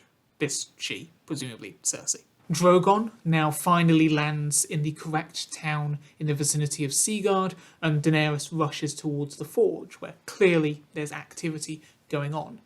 Arya is the first one to meet her outside, and she asks what's been happening, since when they passed through Stonehenge to get Gendry, she also heard Jaime saying that Daenerys hadn't been back with Dragonglass in a while. But while they clarify that yes, Cersei has taken over Dragonstone, Jon is still the priority for the moment though. So with that, the two then head back inside, say, to everything else that's going on inside that building. Out on the Trident, having consumed what Kinvara made out of more of the roots that they got from the weirwood trees on the Isle of Faces, since Tyrion isn't naturally used to using this sort of magic, so to try to boost his ability with it, he's now consuming that which comes from the weirwood trees, which was in turn what the children used for their source of magic. So while he's doing that, he's also repeating after her as she guides him through what he needs to say, the magical incantations with everything else would go into the ritual for the Hammer of the Waters, which also, again, just to tie back to his concerns about the extent of this, how much of Westeros would be destroyed, she furthermore says that because he is requiring this supplement to kind of boost his potential with this sort of craft, because of that, it's likely not going to have anywhere near as strong of an effect, but it would still be enough to get rid of the horde that's nevertheless bearing down upon them, which again is also noted to make sure that he carries on and continues with this. With all of that, therefore, Tyrion indeed continues with everything that she's saying, both on a practical side and, as I say, the incantations, which there is the further caveat of he has to do it. It can't be she, for the reason that even though, let's say she has done magic before, even though she also believes that this is part of the will of the Lord of Light to dealing with the armies of the Great Other, this nevertheless, because it's children's magic, Children of the Forest's magic, she doesn't want to do it herself because it's not an act to R'hllor, her actual god, whereas she can get Tyrion to perform this act towards an incorrect deity, but still in the pattern. Either way, it's a distinction that she is making. In the Forge, Daenerys now approaches the White Walker Jon in horrified awe of what he's become. Just at that moment, however, the Children of the Forest pods are fully worked out of his body again, falling to the ground, thus regaining him his mobility. He lunges forwards as to go through the flames, however at that moment he pauses again, his eyes glazing over white. We flash back to the Battle of Winterfell, where Bran was using a combination of his green sight and warging abilities at that moment saying, "I am sorry, Jon." This, if we remember, was just before he was killed. With that, with Bran controlling his body through time and across space, the White Walker Jon then brandishes the sword that was put in the ground in front of him, and one swinging, lunging motion kills Ghost and then stabs Daenerys through the chest. Already, Arya and Tormund are leaping back into action, trying to fire and stab more pods into his body, which indeed do succeed in immobilising him. This now in a position with the sword held up, such that now the two different sources of blood are running their way down the blade and ultimately will go down his arm in turn. And as they go, he and the blade burst into flames from the fire of what Gendry put into the sword from Melisandre's gemstone. This until he is engulfed in light in the middle of what is still the perimeter of a burning hut. With the wind and the rain now almost overwhelming Tyrion and Kinvara, plus with the snow pelting down at the ground almost upon them, holding the dead very shortly just behind, so they've got only moments left, Tyrion braces and per Kinvara's final instructions finishes the ritual. There is a fork of red lightning across the sky, and the scene cuts away at a crashing, tumultuous sound. Further to the east, the Night King suddenly turns his head sharply while he's still riding Viserion, although he's in fact looking all the way towards Seagard. One can actually see it in the direction of Seagard, as now in the final scene, the last thing that Daenerys sees is, as the earthquake of the Hammer of the Waters is felt from further elsewhere, countless shards of ice bursting away from that centre of the room as the flames there erupt to light everything up, and as they die away, what's left to be seen is the unburnt Jon Snow, the prince who was promised, very much confused and also wielding Lightbringer, which was forged from his Nissa Nissa. That, again, just a detail from the prophecy of Lightbringer itself and the Azor Ahai, which he now is. And on that, again, is her closing moments of her life, also closing moments of the episode. Hope that wasn't a too dark a way of phrasing that. But anyway, here we close King of the North. And next, come up to episode 3, Lightbringer, which hopefully you can see why. I suppose actually, because I don't think I have explained here yet, in case you don't know, to give a real basic explanation of what I was saying with Azor Ahai, Lightbringer, Nissa Nissa. Azor Ahai is a mythic hero, as I understand it, again, simplifying things, wherein he has this weapon called Lightbringer, which would be made from the heart of his lover, Nissa Nissa. And it theorised that if all this be true, and with the power of Lightbringer, it might be the weapon that could kill the Night King. So that's why it's important this was formed here. And so even though Melisandre was still somewhat convinced in her visions that Arya would be the one to save the day to destroy the Night King, still in order to do that, it would be important to create Lightbringer, which is why also she was a part of trying to bring back Jon, because this process would also create that weapon. If you want to understand more about that, read more about that, a wiki of Ice and Fire is out there and other places that you can find out about it. And I will just clarify actually at this point, as some people who may have watched the show may pick up on this, there has technically been already a blade within the series that was also dubbed Lightbringer. And this was Stannis Baratheon's sword, which then Melisandre then treated in the fire to try to help him in embodying being the prince who was promised, etc., that she thought he was at the time. Although that being said, it was noted that for all that she did, that sword did not exhibit the exact qualities that the one in legend was supposed to, therefore kind of potentially indicating that it wasn't actually the correct one and he wasn't actually the prince who was promised. And with everything else then subsequently came of Stannis, and the fact that in the show itself, Melisandre subsequently switched to supporting Arya as potentially being the champion to train. Yeah, it would seem that that was a falsehood, and she dubbed it Lightbringer. That was purely falsely. This then is the actual one. But to return to the actual episode, or to begin rather the actual episode itself, speaking of beginnings, we'll actually discuss the titles first and foremost. Previously, in the part 1, I mentioned that given how much the characters are travelling around in these series, it would likely have to be the case that each episode would actually highlight different locations in the clockwork map place that we go around. Well, here there's an even bigger change in that from now and henceforth, these last title sequences would reflect the damage that was indeed done by the Hammer of the Waters. Now again, I've not changed this since I wrote it, and I also haven't checked since I wrote it, so I'm hoping that all of these map details actually do line up. What we're saying here is that so, from the southeast of Iron Man's Bay and south of the tip of the blue finger of the Trident, this then encompassing Wendish Town and Waventree Hill below that, although still being north of the River Road, this then stretching east to cover the Mountains of the Moon. So all of that kind of stretch of the continent have now indeed been submerged underwater, basically taking a huge chunk out of the continent. With that established, we then rather resume the actual scene directly back with Jon, the moments after that previous episode finished.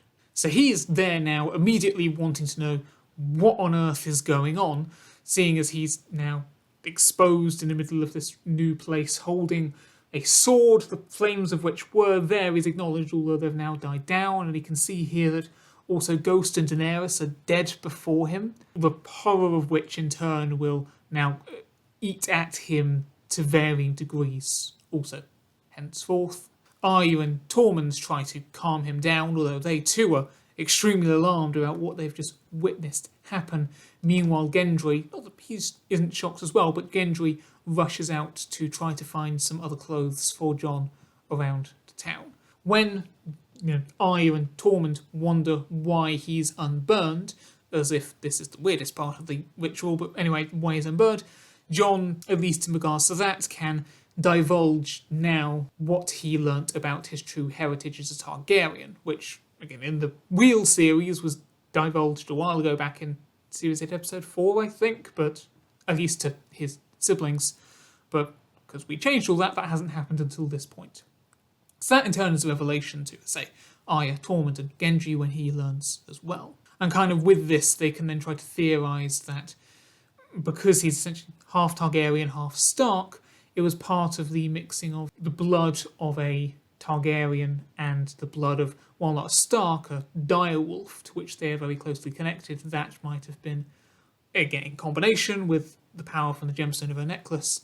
That's what revamped his true self and superseded and threw off, destroyed the White Walker corruption around him. Also, before I forget, plus Bran's mental presence as well. So even though he didn't have Stark blood, it was also an active Stark consciousness at that moment. And again, they know it was Bran because Jon on some level could...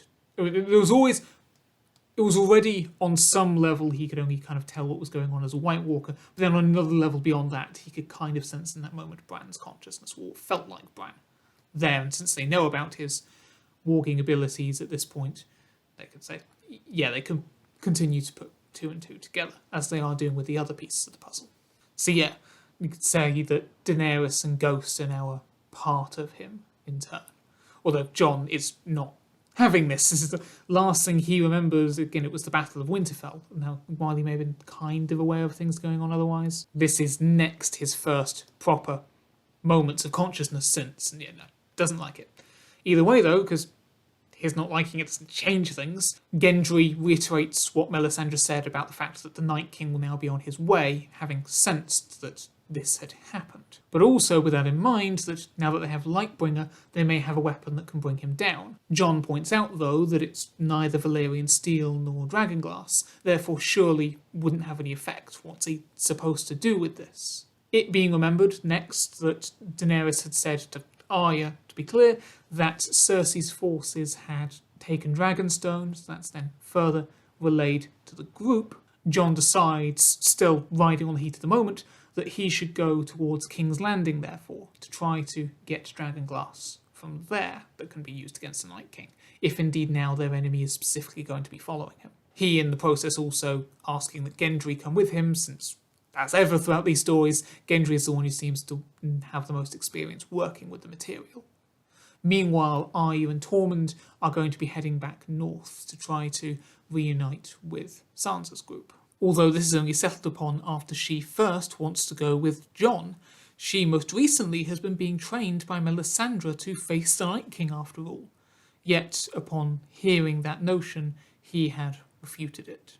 Jon insists that they take Daenerys' body with them, and also that they make sure that that body doesn't get burnt, if it even could be burned, ceremoniously or whatever, just in case any others of the Red Priests and Priestesses he's just heard about might be able to bring her back in the way that Melisandre brought him back to life in a previous series. In the same way, they're to take Ghost's body, although if the same can't be offered of him, then he at least asks that he be given a proper send-off. With that said, though, he still takes a moment now to say goodbye to both of them, after which he and Gendry must go outside to Drogon. Drogon's slightly confused. It's as if he can sense there's a part of Daenerys around Jon, more so than before, and with that he does allow Jon, and also Gendry, to get on his back and then to steer him to fly away south towards King's Landing. Although, as they leave, the dragon does turn its head back to stare towards where he last saw Daenerys, i.e. entering the Forge. On the edge of the now decimated Riverlands, Grey Worm stares on at the transformed landscape, the horror of what this war has come to finally started to show through a stern expression. The other Unsullied are still ready to face whatever forces still are to come their way. However, at this point there is too much doubt in his mind personally. Therefore, he makes the decision to pass command over to his second in leadership, and hence make his own way back now towards Harrenhal, towards Missandei. Over on the opposite side of that gulf, we see the remainder of the undead horde. They can only look at the rippling waves in front of them. It's clear that a good amount of the horde has been decimated, so it is worthwhile that they did this, although nevertheless it should be noted that that doesn't mean the remainder of the horde still isn't formidable.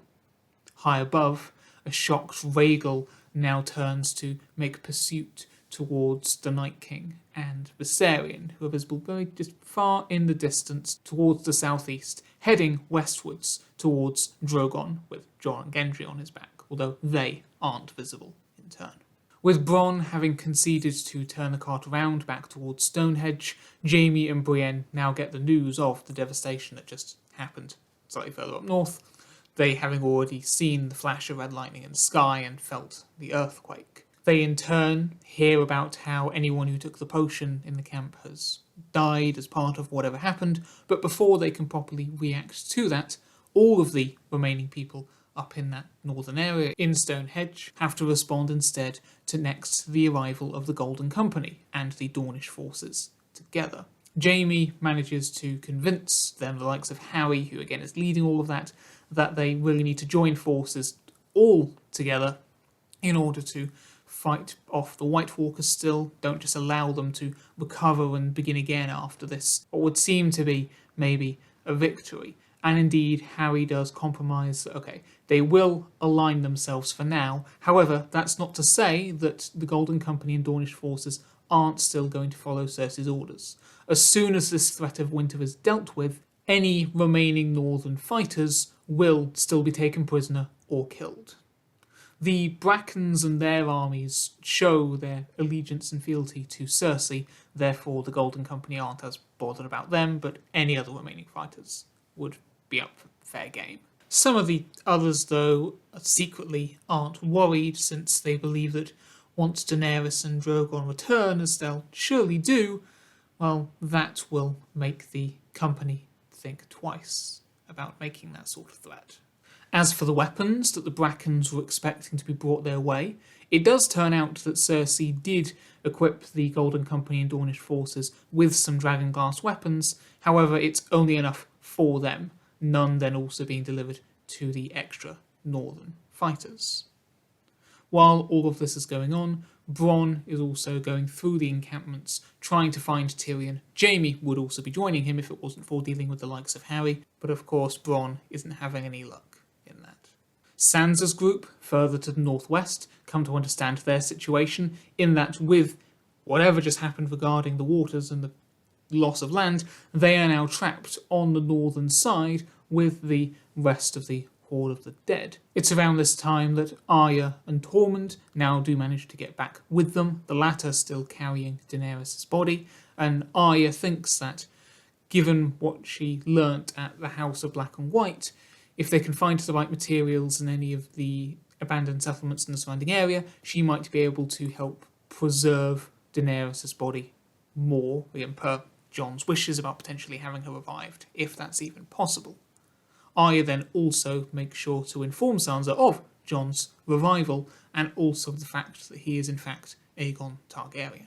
Slightly further south now, back towards the gulf that now exists, Yara's ships are now sailing along that new stretch of water, just trying to understand what it is that's now here. And as they do so, along the northern bank, they see that some of the White Walkers who were there are now indeed trying to generate more ice, like the Night King did towards the Iron Islands before, that would subsequently allow the dead to indeed try to make their way back south again, although given the breadth of the Gulf, it'll take a while if there is to succeed. Jon, meanwhile, now lands Drogon to rest, just somewhere out in the middle of the countryside, although it is acknowledged that the Night King on Viserion won't have to do the same thing, so they shouldn't stay for long. During this respite, he gets Gendry to fill him in more on what's happened since the Battle of Winterfell, and then after a tense while, they do take off again to continue flying towards King's Landing. The armies of the Golden Company, Dornish forces and remainder of the northern fighters are thus setting up battlements along the waterfront. However, it's then realised that actually the body of water hasn't cut all the way through the continent. There's actually still some solid land bridging the two halves further to the east, where the Mountain of the Moons are, and probably a bit around that in turn. Jaime proposes that they should actually wait for Daenerys and Drogon to come back from wherever they went westwards. However, no, it's insisted that they will indeed check this area to the east, because the dead might still be able to come down that way, so they will need to make sure that they don't allow them to slip through. During this, in turn, the Sand Snakes are debating whether they should still stick here with these armies, or if they should now try to turn back to still get the opportunity to take on Qyburn and the Mountain. They ultimately decide they will nevertheless stay here with the other Dornish forces for now. Also a member among them is Jaqen, still wearing Illyria's face, and he throughout this current situation is making sure that he's not going to get involved in any killing that isn't sanctioned for the many-faced gods, as per his faith. And lastly, also just in this area, some scouts have otherwise been exploring the area, discover some crates left behind by the Red Priests and Priestesses before they went through with their whole ritual and sacrifice. These crates then containing some other Valyrian steel weapons that were brought over from Qohor. So this is like the supplies that others gave to Davos's men in the Mountain of the Moon. So this somewhat makes up for the lack of extra weapons that were brought up from Cersei's people. As the dead, meanwhile, again back to further in the northwest, approach Sansa's group, it suddenly happens that the Super Pack arrive to come to their aid, or more just instinctively attack the threat of the dead. Arya also during this therefore reconnecting in a way with Nymeria. And as was said with Ghost when they went into Seaguard, while the wolves can't necessarily kill the whites, it's still harder for the whites to then attack others if they've been torn to pieces. At this point, feeling that after all they won't actually manage to stay far enough ahead of the Night King and Viserion, Jon has Drogon land on some mountainous region so that he can make that kind of clash with the Night King on his own terms. He doesn't want Gendry getting too near, though, in order to attempt to use pods to try to immobilise the Night King, because it'd be too dangerous, and also they only have one pod left, so he doesn't want it to accidentally go to waste. Thus, Gendry reluctantly holds back, as indeed Jon and the Night King then subsequently clash, or try to clash anyway. As it happens, as their fight wends around the different kind of rocky outcrops, Jon never actually properly succeeds in landing a blow on the Night King, although he doesn't get injured himself either.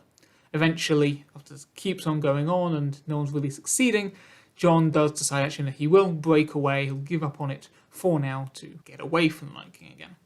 During this, Drogon had also been having his own thing with Viserion, and indeed has succeeded in losing him in the mountains. Therefore, when Jon and Gendry thus get back to Drogon and they can take off, they once again have a little bit of a lead before the Night King gets back to Viserion again. As they fly away once more, it's indeed still towards King's Landing, because since Jon didn't succeed in actually hitting the Night King with Lightbringer, he still has no proof that it's not any regular sword, and so still wants that reassurance of having what dragonglass supplies Cersei might be holding. As the Golden Company and all the other surrounding armies move travel further to the east, it's decided that given where they can see the dead are already, it would be cutting it too close for them to try to get to the Eyrie itself. Okay? They don't know what happened to the Eyrie. Therefore, they're going to make their stand in the mountains themselves. When they come across the bodies of the likes of Davos, those who knew them insist on respectfully burning their bodies as would be wished, as well as wondering what actually happened to them. From the looks of it, it would seem that they succumbed to the same kind of potion that those at Stonehenge did, somehow. Meanwhile, their Valyrian steel weapons are added to the army's arsenal. Harry, in turn, declares that actually they won't be waiting around this time, as appears to have been the case in the other armies' confrontations with the dead. They're not going to be on the defensive. In order to fight a war, they have to be prepared to go on the offensive, unless they'll prepare now to charge forward and meet their enemy actively head on. Back still in the New Gulf, although having travelled further still, Yara's ships have now made something of a line of defence for where some of the dead, indeed, as said before, are trying to generate some ice to cross over, although the ice is still nowhere near coming across yet. With that said, though, this is the stage where Yara and her people are having to make the decision: are they going to make this stand, or should they try to turn around and retreat back for fully open waters? Once more in the west, Sansa's group are retreating further at the moment into the forest, again, going west yet more, even though that's meaning they're running out of land as they're getting closer and closer to the coast. It's the only way they really have to go to still stay away from what dead are still in that vicinity. As they go, a debate is growing regarding what they should do with Daenerys' body. She presumably can't be burned, and yet leaving her intact then surely would allow for her to become a white if they got near the White Walkers. But yeah, again, at the same time, in turn, she's too important to just abandon randomly. At the very least, just because of Jon's own requested wishes. But of course, there's other reasons beyond that as well. During this, Arya also remembers to mention that the people of White Harbour, from back in the previous season, had mentioned that they had meant to meet up with the Exodus heading south. Presumably they would have joined on the King's Road. However, Sansa clarifies that they never crossed paths with those people, assuming that those people of White Harbour had indeed managed to stay ahead of the dead after all. Then, at last, Jon arrives at King's Landing. Once they get to the ground, Gendry gets off of Drogon and immediately sets off trying to find some dragonglass. On their approach, they had mistaken the construction work around the Great Sept as a sign of that's where the dragonglass might have been being put to use, and either way, it's as good a place to start as any. And also, just from a production standpoint, we could see how the construction work around the Great Sept in this episode, how different is it to what we saw back in the previous series in A Night of the Seven Kingdoms, in the extra scenes that I proposed. Because seeing that difference would also act as an indicator of how much time has in fact passed between these two instances. Again, giving a sense of the timescale that this is taking place over, especially since we are having, perhaps a little more frequently, these time skips as people travel from different places to places. And either way, while Gendry goes and does that, Jon, for the moment, stays beside Drogon. Word reaches Cersei and Qyburn, however, while they're otherwise seeing that work that's being done at the Great Sept, that dragons are indeed appearing at the edge of the city. Taking this prompt, Qyburn then reveals, mainly to us, but showing off to Cersei, the fruits of the labour that he has been doing for her. We see what he's done is he's now created a reanimated Kingsguard in the style of the Mountain. So those Kingsguard soldiers that had burned with Ebros in the library in the previous episode, they have now been brought back, but stronger than ever before again in that situation of what the Mountain is. He's stronger and more durable, but is he as good a fighter?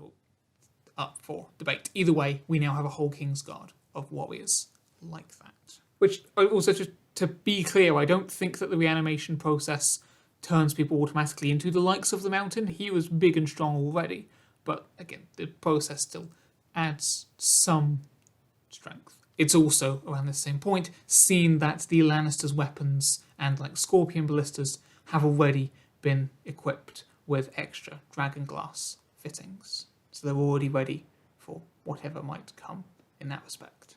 I mentioned just then that news of dragons arriving around the city had been sent, and indeed we now see that Viserion has arrived to clash with Drogon. As this is happening outside of the city limits, however, Jon soon realises that the Night King isn't riding Viserion, and therefore concludes that he must in fact already be inside the city, and therefore Jon heads inside to try to find him.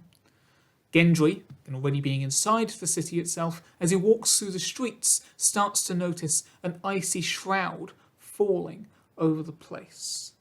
Before he sees anything like the Night King, however, he first runs across Qyburn, who in turn is leading that new reanimated Kingsguard towards where they may be needed. While Gendry might not have come across him yet, however, the Night King is indeed heading through the streets in that direction. Not towards Jon, but in that same way towards where Qyburn and Gendry have now just crossed paths, with Gendry being on his way towards the Sept.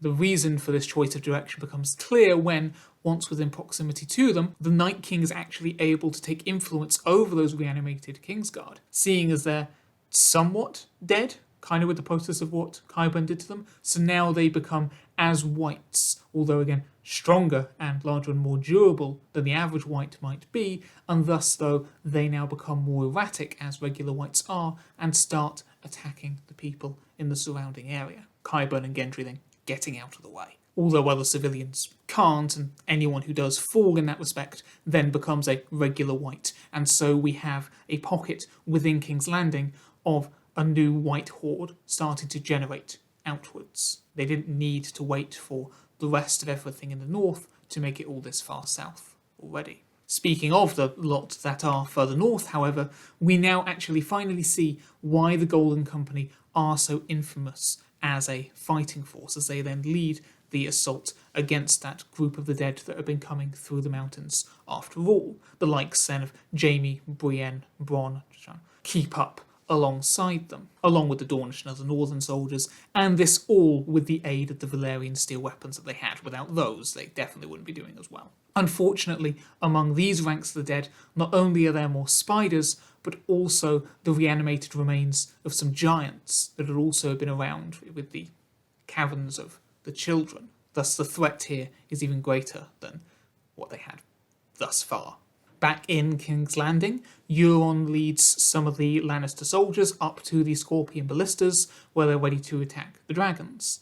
At this point, though, they notice that now Rhaegal is also finally approaching on the horizon as well, to make it a three-way fight. But because the dragons are fighting each other, they don't actually know which one they should be going at first in order to properly defend the city limits. Once more on street level, from inside Littlefinger's brothel, Angai's group notice the sounds of chaos going on and thus come out initially to investigate and then to help the civilians in what way that they can. Meanwhile, Jon, elsewhere in the streets, is trying to cut his way through to where he thinks the Night King might be. Obviously, when I say cutting through the whites and reanimated Kingsguard, not any of the actual civilians. Although it should be noted that now, when he does strike at the Kingsguard, when the blade of Lightbringer actually comes into contact with them and cuts through, that is when it kind of reignites to an extent and shows off its flame again. The distinction here being that he didn't see that when he fought with the Night King before, because he never actually managed to land a blow, and seeing this now gives him what he hasn't had before, which is assurance in this weapon actually might be able to function necessarily after all. Meanwhile, while he's doing this, the Night King himself has in turn now set his sights once more on finding Jon in the same way. So they're trying to make their ways towards each other.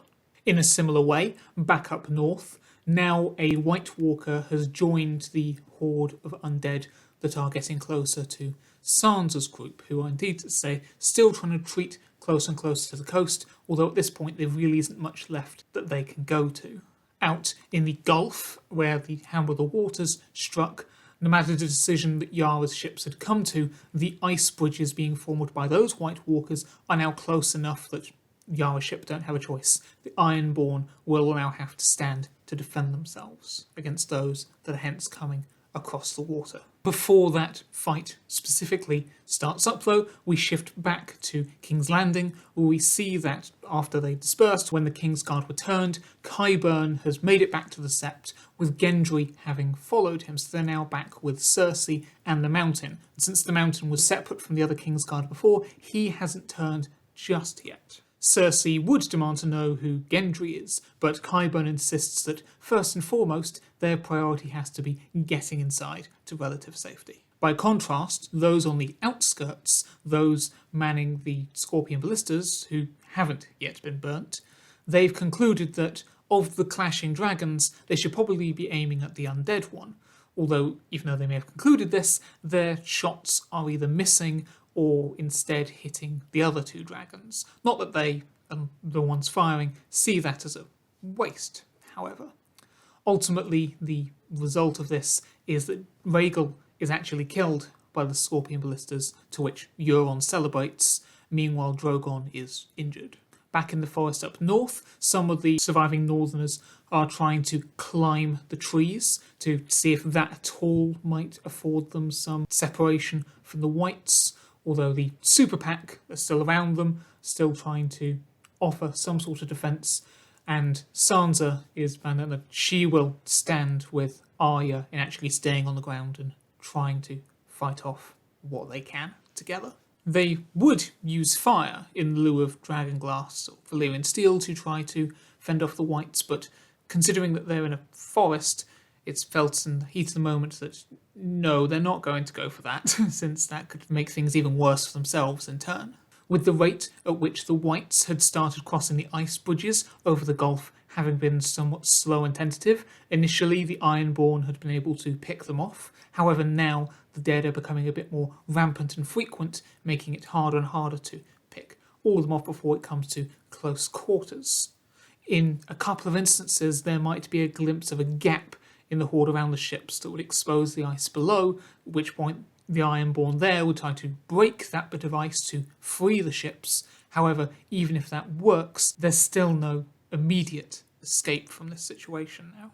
As for the Golden Company and those fighting alongside them out in the Mountains of the Moon, for all their prowess, they are now having the tide of the battle turn against them, as just yet more and more Whites keep coming in that they have to try to fend off. In turn, with there now being the White Walker generals atop their ice spiders being present directly, steering what's going on from there. Obella Sand ends up being trampled to death amidst all the chaos. Bronn saves Willis with Cersei's crossbow, however, although with the thickness of the battle going on, he then isn't able to retrieve that dragon glass tipped bolt again, meaning that now that weapon is essentially exhausted. Jaime at least managed to find himself adept in this fight still, which gives him a bit of a confidence boost following his previous slump, and then he and Brienne spot one of the White Walkers nearby. Together, therefore, they try to take it down, and thus ensues an extended fight between them, although neither Jaime and Brienne in a double team nor the White Walker can either actually seem to get on top of the fight. It seems to be relatively matched to an extent. Harry spots this, however, rather than going over to help, he prioritises staying by his own men. We also see Jonas Bracken meeting his own end between the spiders and the giants. Back in King's Landing, with the wintry cloud now becoming so dense that it's almost impossible for someone to see beyond their own person, Angai's group come across a family who's being terrorised by one of the White Kingsguard, and thus they try to leap to that family's defence, and while they are able to get them out of that immediate danger, when it comes to trying to fight the Kingsguard itself, they somewhat struggle with it. So, to be clear, they would have even with dragonglass and fire, like considering just the strength and size of this reanimated individual. Jon, meanwhile, has made it more or less to the open area around the Sept, where he knows Gendry had been heading towards before. The Night King also now approaches, nonchalantly killing anyone who happens to stumble near his path, and as he then looms out of that snowy cloud towards Jon, he makes two strike. Just in time, Jon is able to defend himself, and as such they now start clashing with their weapons. Thinking that he needs higher ground, Jon thus starts going backwards up the stairs towards the Sept, with the Night King still pushing up after him, only shifting his gaze to look at the building itself momentarily. As for inside the Sept itself, now that the Night King is close enough, the mountain finally comes under his thrall as well, immediately taking a swipe at Qyburn, knocking him to the side, although that doesn't kill him. Cersei flees for the outside once more. As for some weaving and dodging and taking some injury on his own part, Gendry finally manages to force the last of the root pod things from the Isle of Faces into the mountain's eye. Just a little bit of a callback to him killing Oberyn Martell, and that thus immobilises the mountain. Although, with the pod having been used on him, it means now that the pod can't be used on the Night King himself. They're out of that line of advantage. Outside the entrance to the Sept, Cersei finds herself face to face with Jon, immediately accusing him of having brought all this down upon them. In that moment of confusion, however, the Night King then is able to get a swipe in and strikes at Jon's sword arm, causing him to drop Lightbringer. Meanwhile, Cersei is just able to stumble backwards out of the way. With that having happened, the Night King then takes a hold of Jon, lifting him up by the throat, apparently studying him to try to find any sign of how he might have returned back to his human state, and meanwhile pointing his weapon as if to, intending to kill him. Before he can, however, Lightbringer's blade is thrust through his chest, wielded at the end by Cersei, so remember it was dropped, and in turn the point coming within inches of Jon's own torso. The metal work as before when it struck any of the other enemies, bursting into flame. The Night King falters, not letting go of Jon or dropping his weapon, but unable to proceed to do anything else either. His death, hence, taking a bit of time to fully be seen through. He's not shattering immediately. Thus, we now get a montage of around the different places across the continent where we see the dead that were after Sansa's group, or those that were going to attack Yara's fleet, or those around the Mountains of the Moon attacking the Golden Company and Jaime, etc. They all fall to the ground, all the White Walkers and the Whites and the other creatures that have been turned into Whites, all crumbling away. Because I specified before that some of the spiders were not Whites, in that case, they might just, in sudden alarm, scuttle away over the landscape now that everything else has gone away. Either way, all of those fights are just very simply, instantly over. The wintry clouds overhead that have been making their way down the continent throughout the entire season dissipate, allowing sunlight to pour over those various environments once more for the first time since the previous series for some of them. Back in King's Landing, the fight between Viserion and Drogon fittingly ends over the dragon pit before Viserion crumbles and falls down, leaving Drogon just in his injured, weakened state, one in which he is able to, by some brave Lannister soldiers, be captured. So there were some specially designed chains and restraints that could be quickly put around him.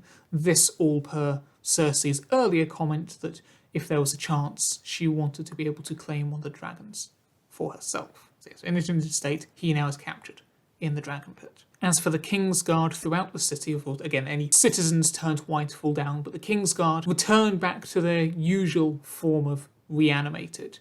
Although specifically for the one that Angai's group were fighting, in that moment, they happen to strike it in a very specific way that then actually does kill that Kingsguard.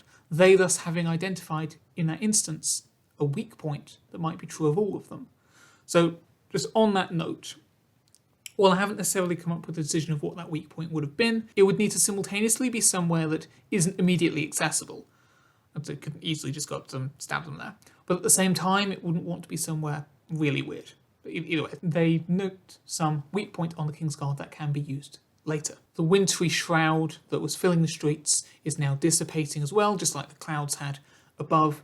And with that, the citizens who are within range of the building are now find themselves able to see what happened at the top of the steps to the Sept. Since the Night King is the last of all of the dead to shatter, for his magic broke before his body. They're still able to see that moment there when it happens, with Cersei nevertheless still holding Lightbringer through him, and once he shatters, Jon falls to the floor. But with that, it's all clear to those who see it. Cersei was the one who just saved them from winter. She is their saviour queen. Only a few people, relatively speaking, might have seen it, but word will still spread. She, Cersei, will henceforth be venerated as their saviour, as they say.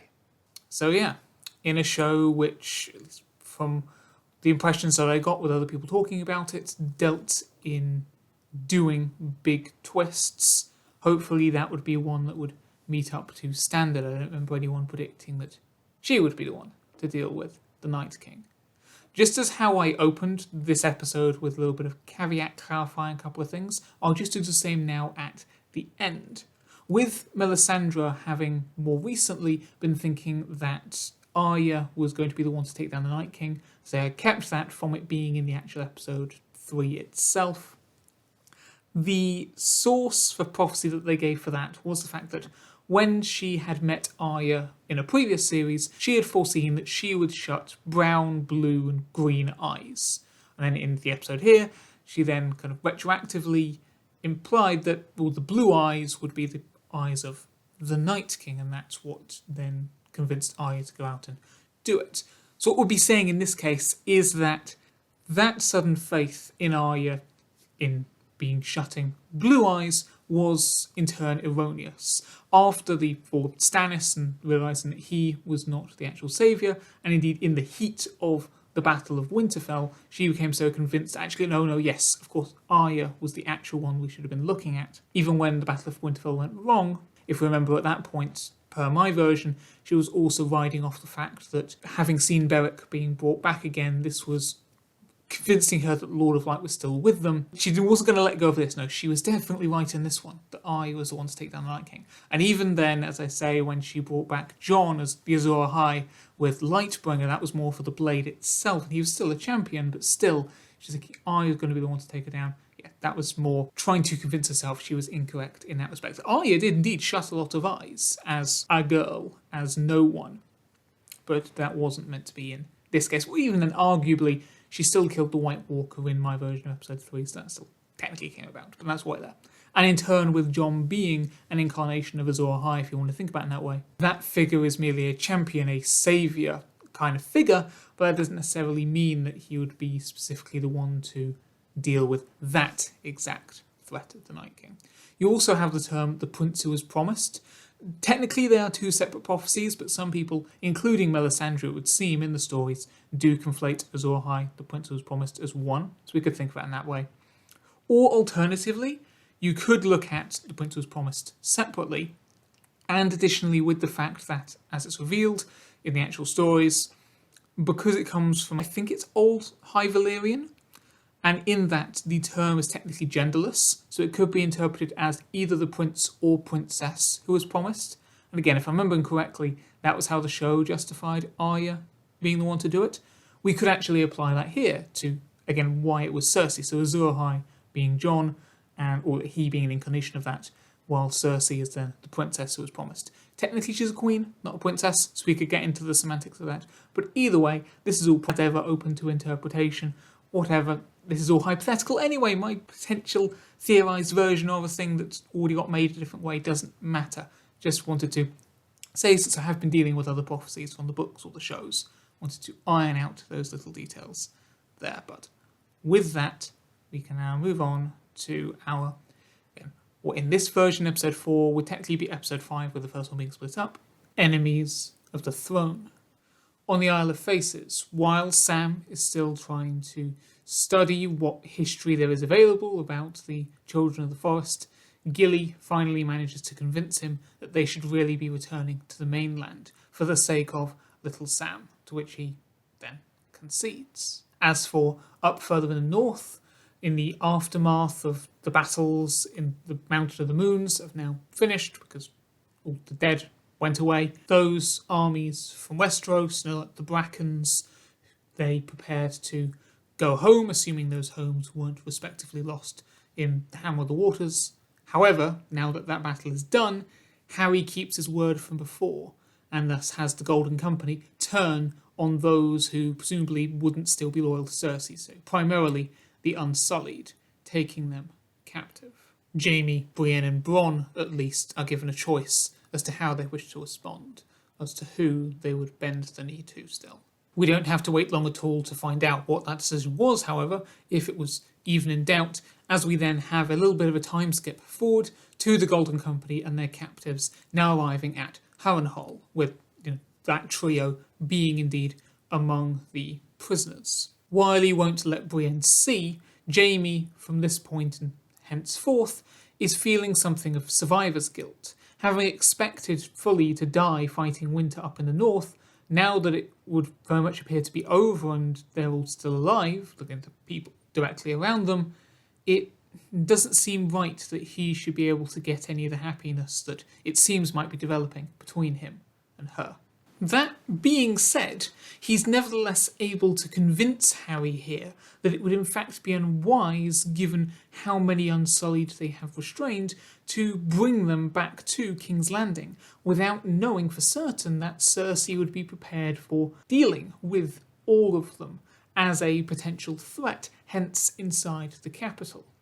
As such, for the moment at least, it will be instead cells of Harrenhal that house them, with then some of the members of the Golden Company remaining here henceforth to keep guard over them, while the remainder do first return to Cersei in King's Landing.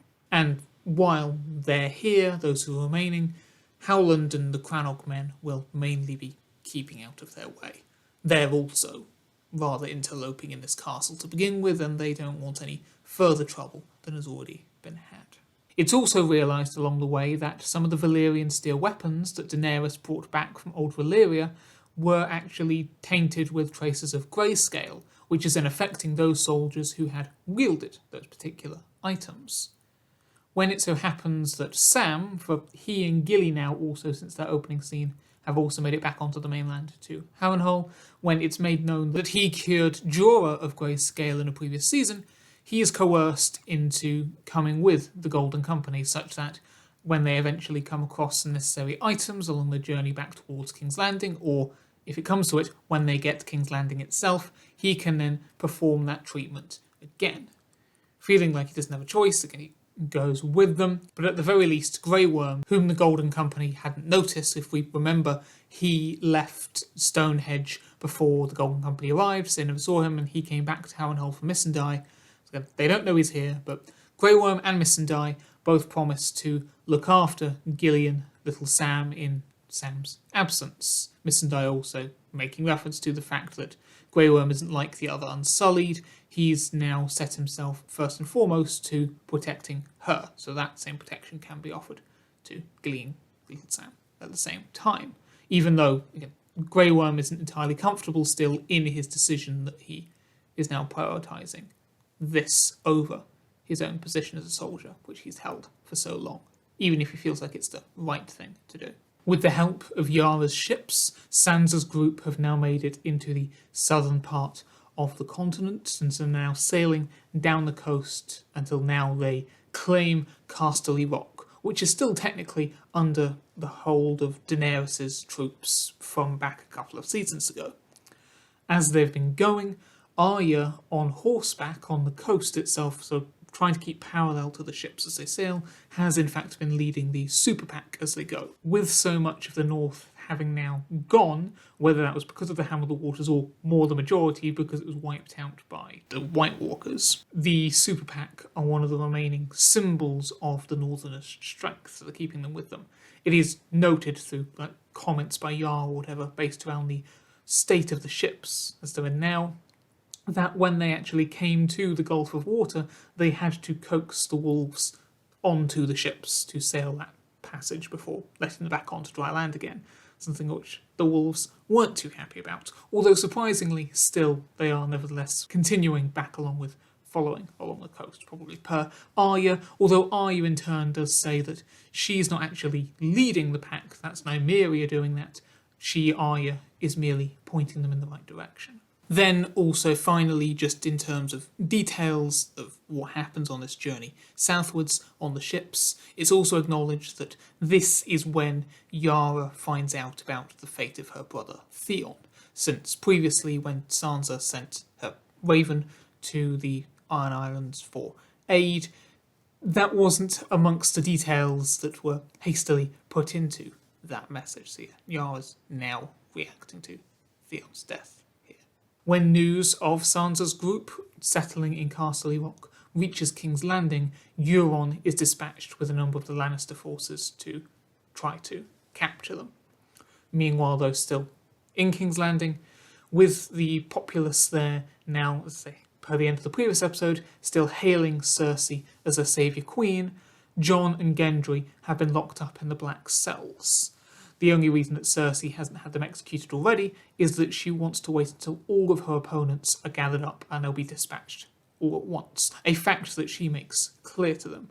It's also at the same time, however, demonstrated that she's getting more and more paranoid about Daenerys, because the dragons were clearly at King's Landing, and yet the rival queen herself is nowhere to be found. Continuing in this same area, we now see Varys and the Hound finally arriving at the city limits. The timing for them getting here, having been travelling from the northwest, should be fine, but if it is felt during production or writing or whatever that actually know other characters have travelled further in the same time, so really they should have arrived earlier. Some comments can be made, like a throwaway line, referring to a amount of trouble that they had in another location that they passed through, which held them up for X amount of time, hence still getting here now. But either way, as they arrive, they do so to find Rhaegal's head, wings, tail, and feet mounted over the main entrance gate.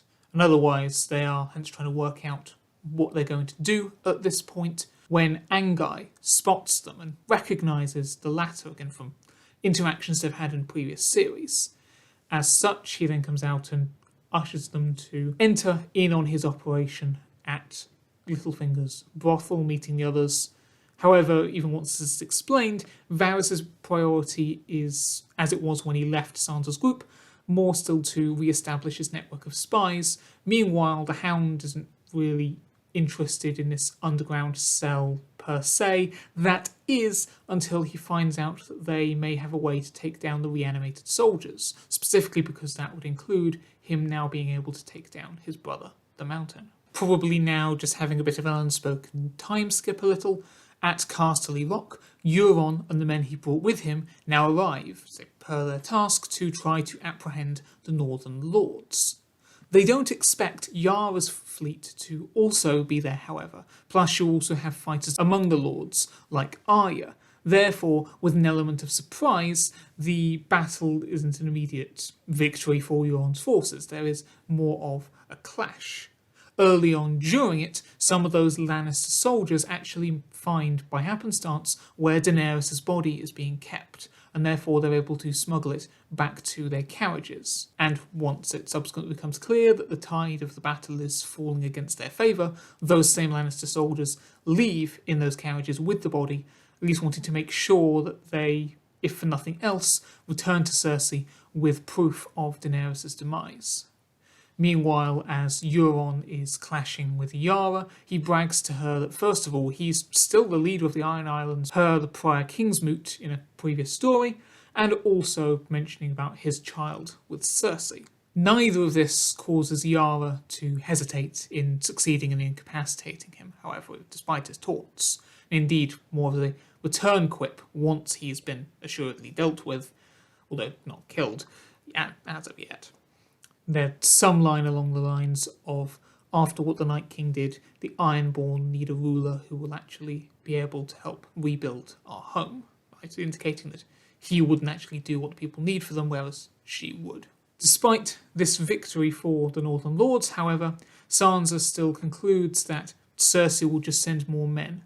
Therefore, to get on top of that, she and Arya elect that they will in fact, of their own volition, now head towards King's Landing. For if they seem to give Cersei what she wants, because it will be the Starks that she's most interested in, that might leave the others at Casterly Rock alone for a bit longer.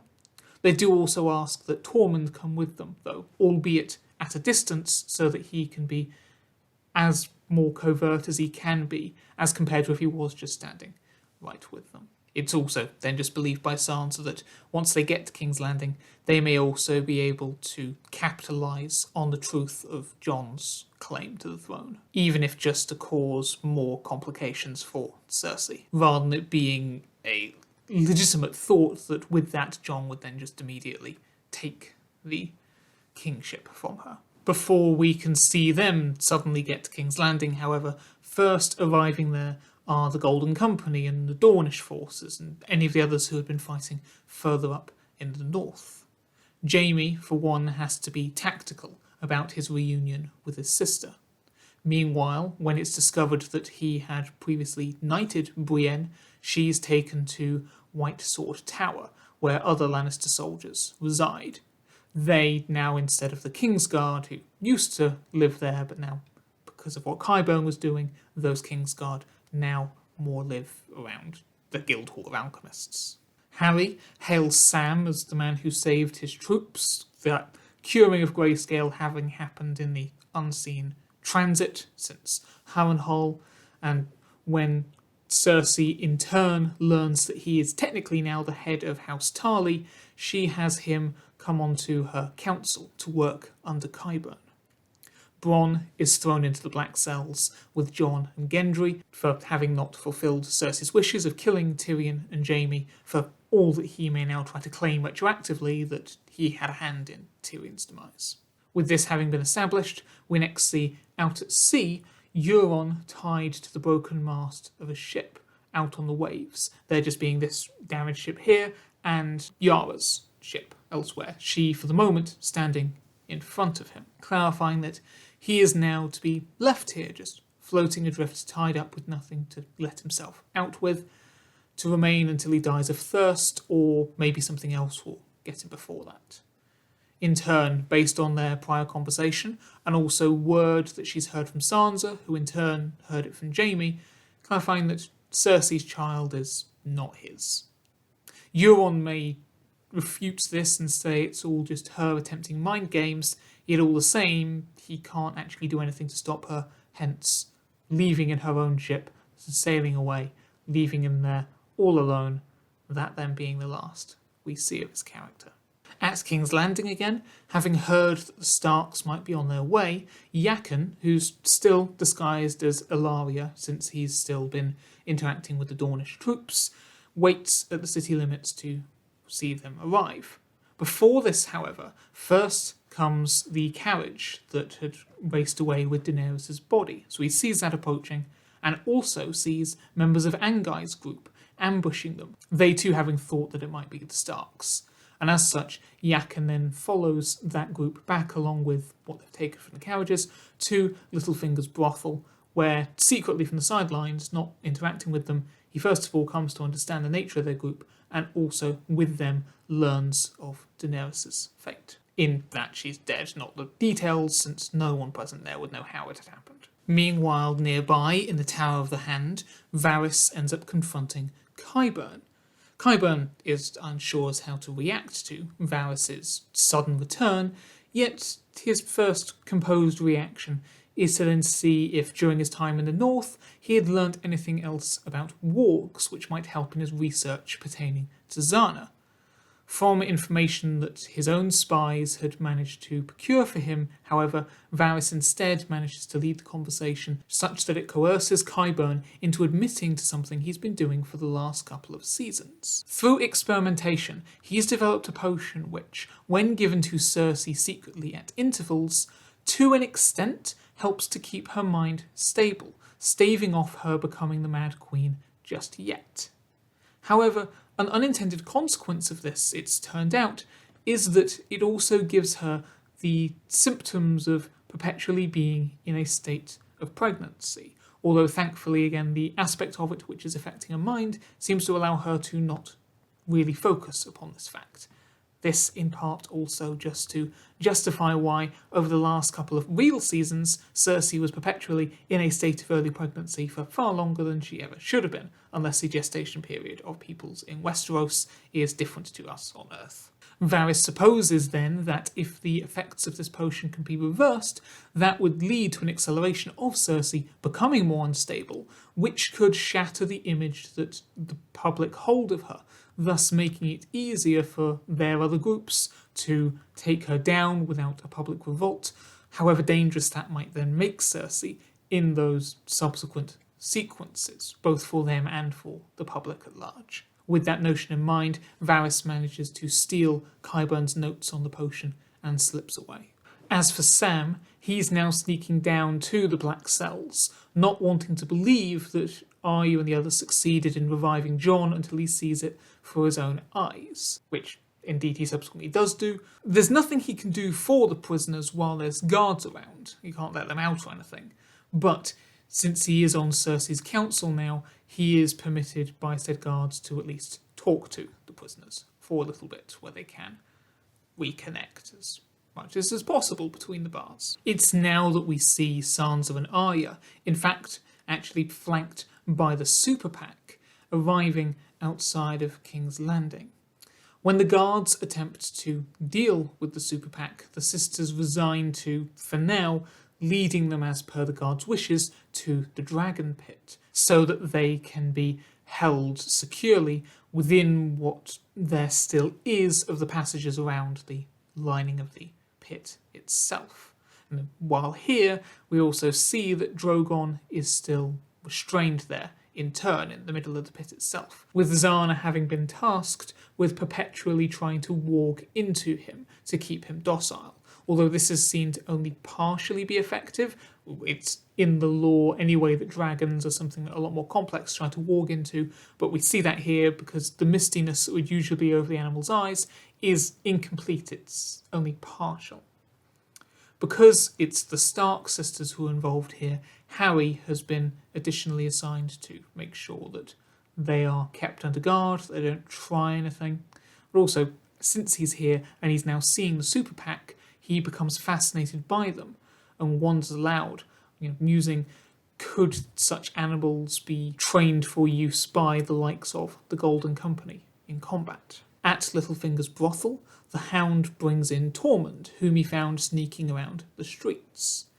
For then the benefit of everyone present, Varys next reveals first of all what he learned about what Qyburn was doing, and then also discloses that he's since had his spies successfully gather everything that was needed for the counter potion, and that now has been sent off to try to be snuck into Cersei's drink. So he's also set that undoing in motion. In turn, it's also learned that Angai's group were about to head off to try to get access to tunnels under the city in order to locate where Cersei is now storing her wildfire supplies, since there's word that pretty soon she'll be holding a public gathering, and if that's the case, then hopefully those tunnels will be slightly less guarded. When he learns that his brother is probably going to be at that gathering with the rest of the Kingsguard, the Hound opts to go there instead, rather than joining Angai's group. Meanwhile, Tormund, while he appreciates the existence of this underground group, prefers to continue to work on his own to try to find out what has happened to Sansa and Arya. As for Sansa and Arya, Cersei has had them come to the Great Hall to supposedly give them a chance to publicly confess to their treason and so renounce any status that they hold in exchange for being able to keep their lives. This similar sort of to the choice that Ned was given back in Season 1. It's also noted that she has Lightbringer leaning against the throne that she could wield if she wished. Similarly, Jaime is stood at her other side. He, in between, since his last appearance, having had a bit of time to try to acclimatise back to being in the Red Keep, unexpectedly. Partway through, Jaqen enters still as Ilaria, under the pretense of informing Cersei that the Dornish forces are preparing to set sail back home. Again, also saying he's still wearing this face just for these last little bit while he's still influencing those Dornish troops. Initially, Cersei is confused at the sight of him. Already, it seems she's becoming more unnerved, and presumably she's by this point consumed the counter potion that Varys had concocted. However, she then does remember the fact that he had switched appearance from Tyene's previously. Accepting this news, she then also asks him, however, if he knows who these people, i.e. Sansa and Arya, are in front of him, to which he simply responds, a girl, feigning ignorance but also planting the seed of understanding in Arya that this is actually who is by her side, since that was what she was referred to as while training at the House of Black and White. And also this kind of understanding is built upon over the discourse when, upon being instructed by Cersei to next use his skills to try to find out any whispers of subterfuge around the castle, he responds, Valar Morghulis, which he then, upon curious looks, passes off saying, oh, in his culture, that's a saying that's like, as you command. But of course, again, Arya knows what that truly means about his identity. With this secret boost, Arya then convinces Sansa that they should accept Cersei's offer for now, and then also thinking about Tormund as an ally in the area, not that she'll say that out loud. Instead, she would make some passing comment that, well, in the north we may have been the bane of giants, since it's Tormund's giant's bane.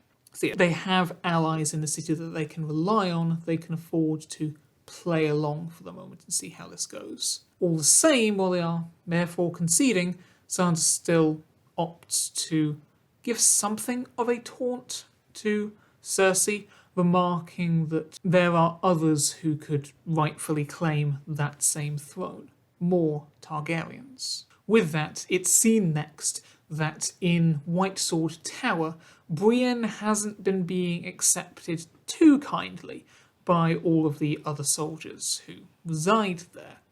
Although, that being said, she nevertheless stands her ground and holds her own as she always does, this whilst otherwise getting used to the separate bit of accommodation in the tower that she's been allocated away from everyone else, given the difference in her sex. While the rest of the Dornish forces thus do indeed now set sail from the bay towards home further down south, per what Jaqen just said before, Elia Sand secretly stays behind. Jaqen also separately remaining off the ships per Cersei's other new orders. Elia then goes to confront Sam, he now being one of Cersei's maesters, as such she then mistaking him for Qyburn, whom she's still after for resurrecting her father's killer.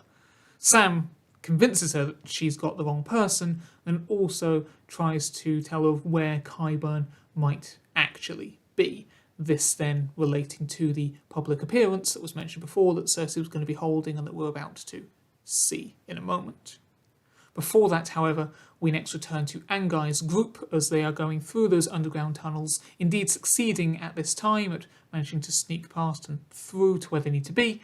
However, there's actually no wildfire down there at all. They know from the reports and what they saw earlier that she does have some wildfire, yet if it's not here, then where would it be instead? At which point, to wrap up this penultimate episode, we see that public gathering ordered by Cersei outside of the steps to the High Sept, since this is the site of her victory against the Night King, and because in her growing paranoia she doesn't want anyone else coming into the Red Keep, and this is where Jon, Sansa, Arya, Gendry and Bronn have all been brought out to be made an example of, although again the expectation is that Sansa and Arya at least might now confess to their treason first. Sam, who stood among Cersei's ensemble, feels powerless to do anything. Tormund waits at a high vantage point with a bow. Meanwhile, Elia is just within what there is of the entrance now of the rebuilt Sept. The Hound, in something of a disguise, is winding his way through the crowd, trying to find a better position from which to face his brother. At the top of the steps, indeed though, as we as the audience could probably expect, Sansa and Arya now actually refuse to bend the knee, as do any of the others, although they were more likely to not be given a chance anyway. All of a sudden, in the face of this refusal, Cersei has Brienne dragged out from the ranks of soldiers and made to kneel before Jaime, saying that in the face of her enemy's refusal, he should be the one to prove that he's still loyal by being the one to start the show of retribution, to be the one to begin stoning, since that is the method that they're about to go by. Before he can respond in any way to this sudden situation he's been put into, however, Jaqen reveals himself in the crowd below, now, however, wearing the face of Daenerys, having known that her body was still being kept in Littlefinger's brothel. At the sight of Daenerys suddenly in this space, apparently the crowd goes wild. There's pandemonium and chaos, especially because not everyone would recognise Daenerys, but once it's acknowledged that that's who she is by others who do recognise her, especially Cersei, yes, because she is the usurper, the threat, so chaos in the streets, and in that moment of chaos and confusion, the other characters are able to try to slip away, while Cersei herself, this, with the counter potion having already made her potentially more likely to go unstable more quickly, sight of Daenerys snaps. And with that, we now enter our final ever episode, A Dream of Spring. Because of course it would be, since that's the proposed title of the final book when it's finally got around to, although saying that, the show itself didn't go with it. But anyway, in the chaos in the streets, Jaqen quickly finds himself overcome by the crowd who are in avid support of Cersei, seeing his visage of Daenerys, per Cersei's propaganda, as the major threat to the standing order in the city and the kingdoms beyond. Spotting the brutality that ensued before Jaqen could prevent himself from being surrounded, the Hound forces his way through and ensures that Jaqen has space, but the damage has already been done.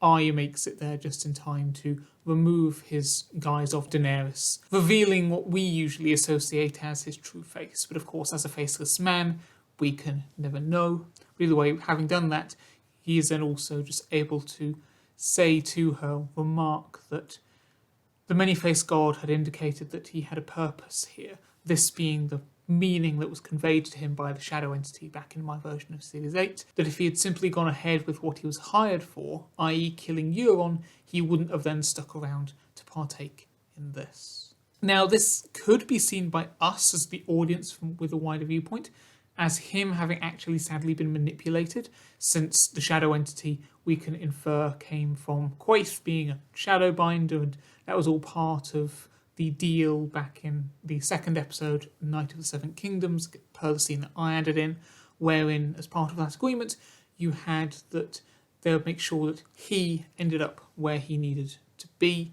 But that being said, while yes, that would then indicate that his being moved around here and being convinced that he was supposed to be here was all more of a part of what the Red Priests and Priestesses wanted in order to see the solution to the war that they believed R'hllor had in store, since the Faceless Men believe that the Many-Faced God, per its name, is related to all the other gods of any other culture, just in different guises. If he was nevertheless to have that explained to him, he would probably still be okay with it, because he would just see that it was the Many-Faced God speaking through R'hllor to the Red Priests and Priestesses and so forth, so it's still in service of his god. That's all if audiences choose to think about it and to infer. However, that's not going to be explicitly talked about in the episode in any way.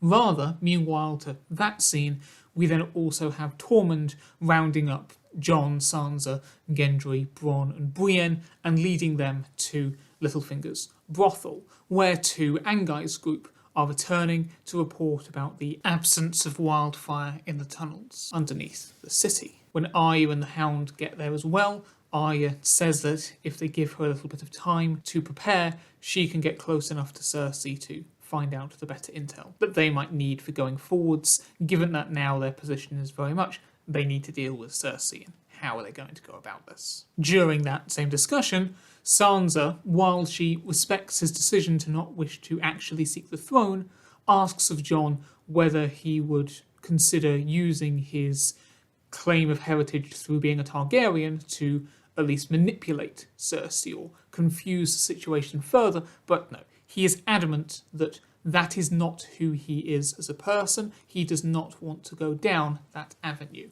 Arya notes that if it wasn't for the fact that he was a Targaryen, he wouldn't be back to his normal self, yet again, as with Sansa, she respects his decision. Elsewhere, in the aftermath of what just happened at the Sept, Cersei notes Qyburn's absence. And so, since she and the rest of her entourage haven't got back to the Great Hall yet, she has them divert to his lab, where indeed they do find him currently being accosted by Elia. The Mountain steps forwards and lifts Elia up by the throat to get her off Qyburn, and thus through the rest of the scene in the background we'll just see her continual struggle to try to get free, persisting until such time that later in the scene she's gone limp through suffocation.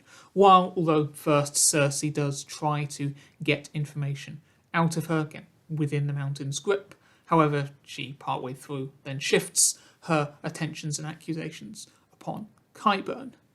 The cause for her turning on Qyburn at this point is that it's been noted what ingredients and lists and papers and whatever he has currently on his desk, with Sam then being made to interpret them, and he reluctantly reveals that it would appear that this would have something to do with a potion that, per the other side notes that Qyburn made, would have a side effect involving the apparent appearance of pregnancy. So this, in actuality, having been Qyburn trying to recreate his notes that Varys stole in the previous episode, again, acknowledging that Varys had stolen them, he was in secret thinking, if he does manage to undo the potion. How could he create another thing that would reinstate it? So that's why he was up here now doing that. But anyway, outraged that he would do anything regarding her unborn child, Cersei first of all tells Sam to make himself comfortable here, for these are to be his new rooms. He's likened to an alchemist in this moment anyway, seeing as what he already did with the grayscale.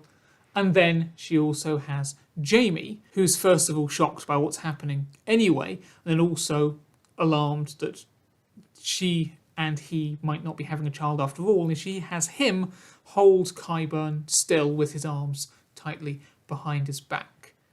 And with that, Cersei takes up a knife from the table, which had been used to chop up ingredients and so forth, and proceeds to disembowel Qyburn, looking to see if he's been having a false pregnancy as well. This to the horror, very much so in the latter case as well, of the still present Sam and Jaime, her new Grand Maester and hand, respectively. So yeah, what Varys did is having the desired effect in allowing her instability to manifest more, I think it's fair to say.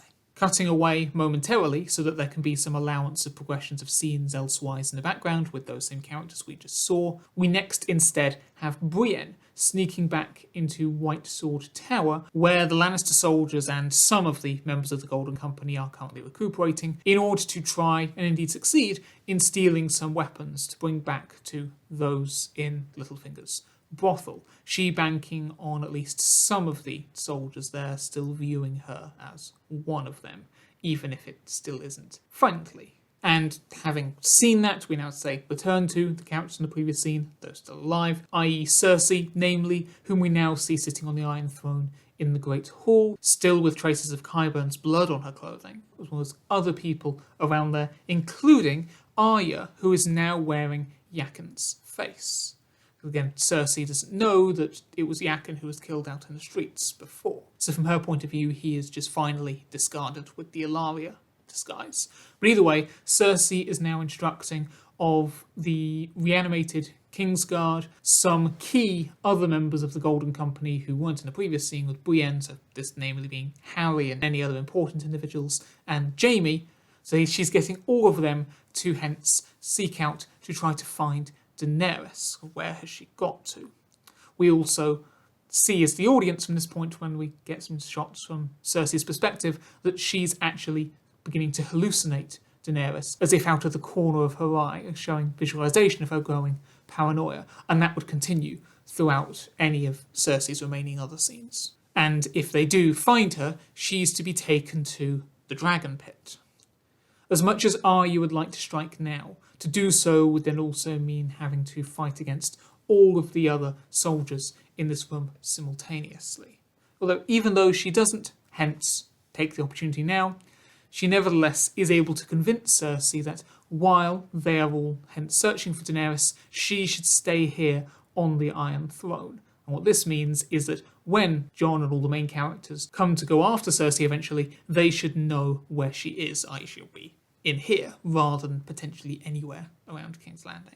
Harry, specifically, is instructed to take some men to guard Drogon, to make sure that Daenerys doesn't try to get him free from there, which to some may feel contradictory to Cersei's previous instruction that Daenerys should be taken to the Dragon Pit, yet Harry at least seems to understand what this means. There's no contradiction in his mind.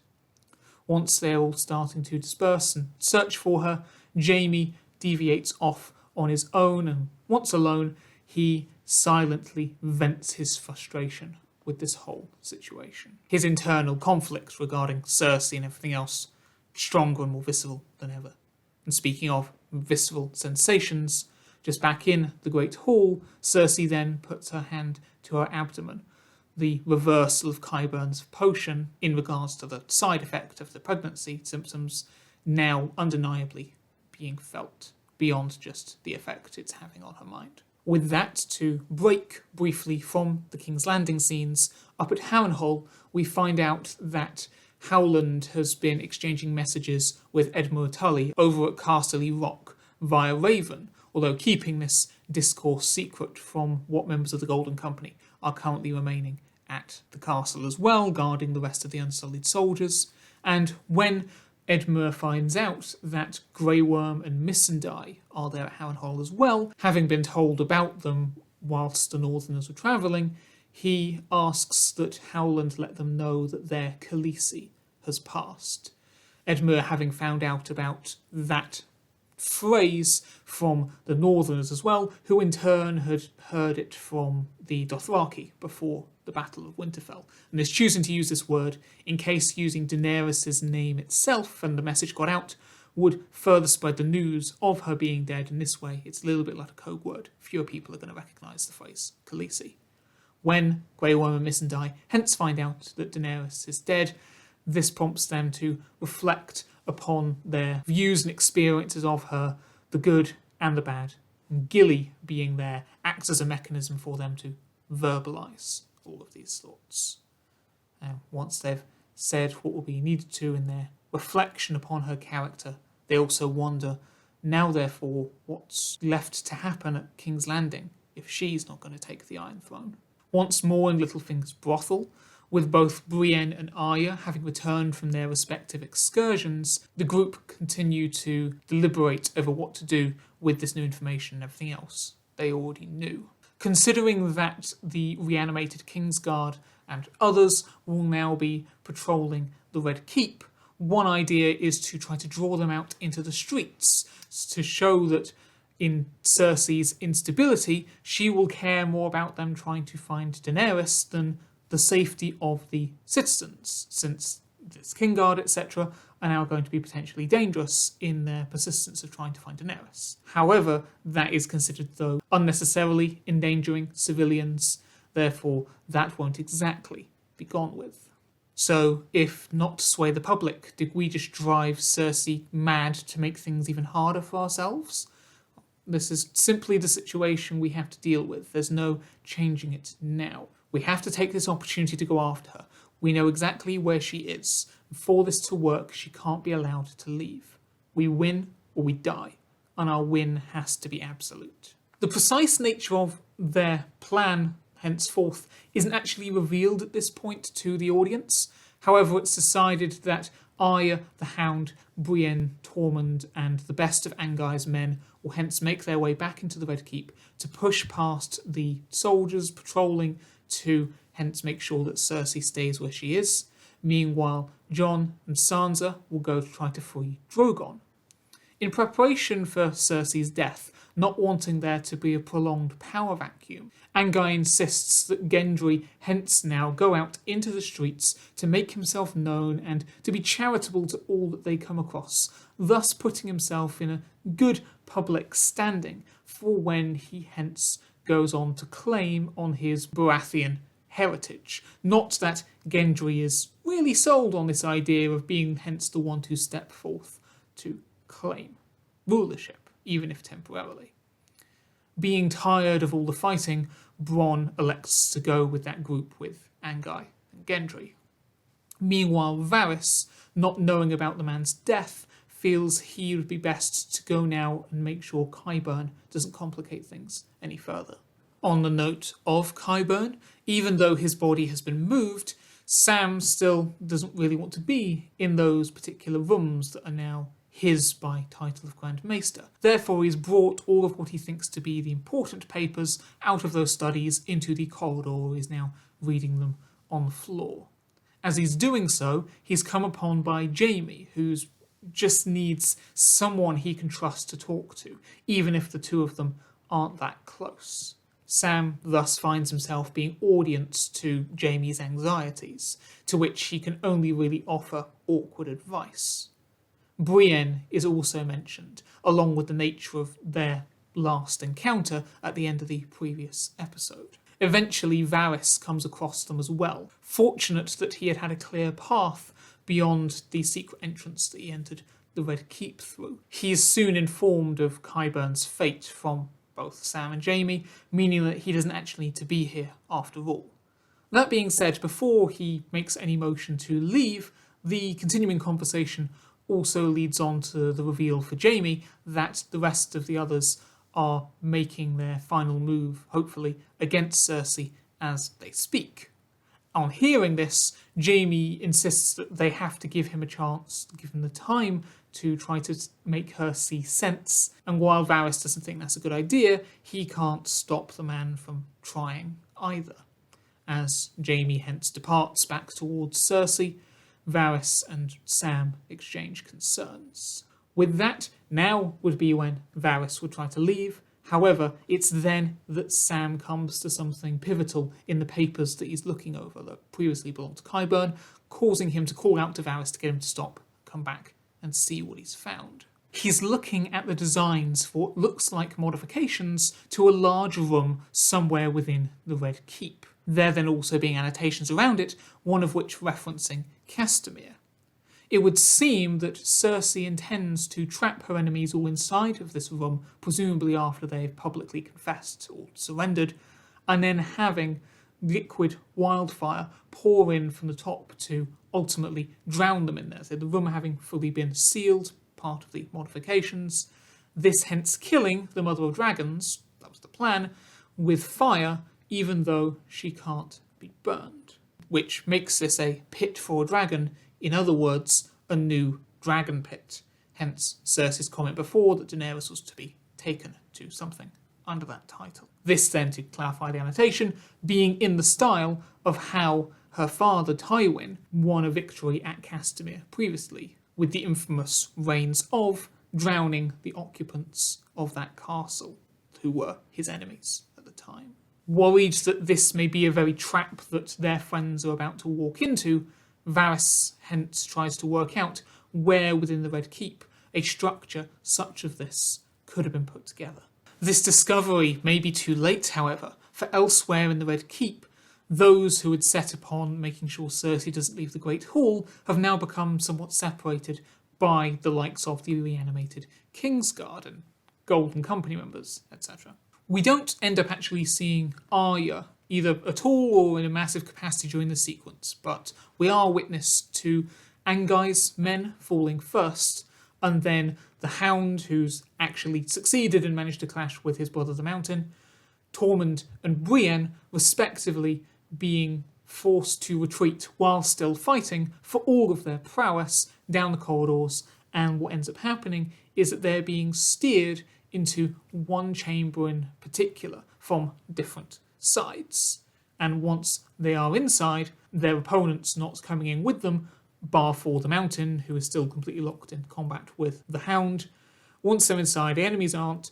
Shutters are then lowered based on a pulling of an exterior chain, at which point the trio plus the Mountain are hence locked inside this room, which we, the audience, per the previous scene, now know what the ultimate function of is.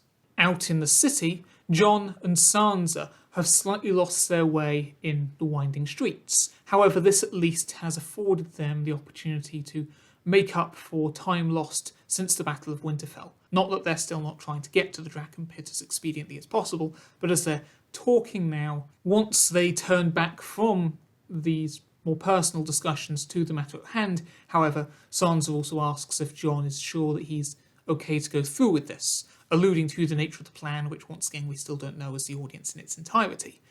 At which point he remarks that he wouldn't be doing this, he wouldn't be here right now if they weren't already sure of where everyone else would be.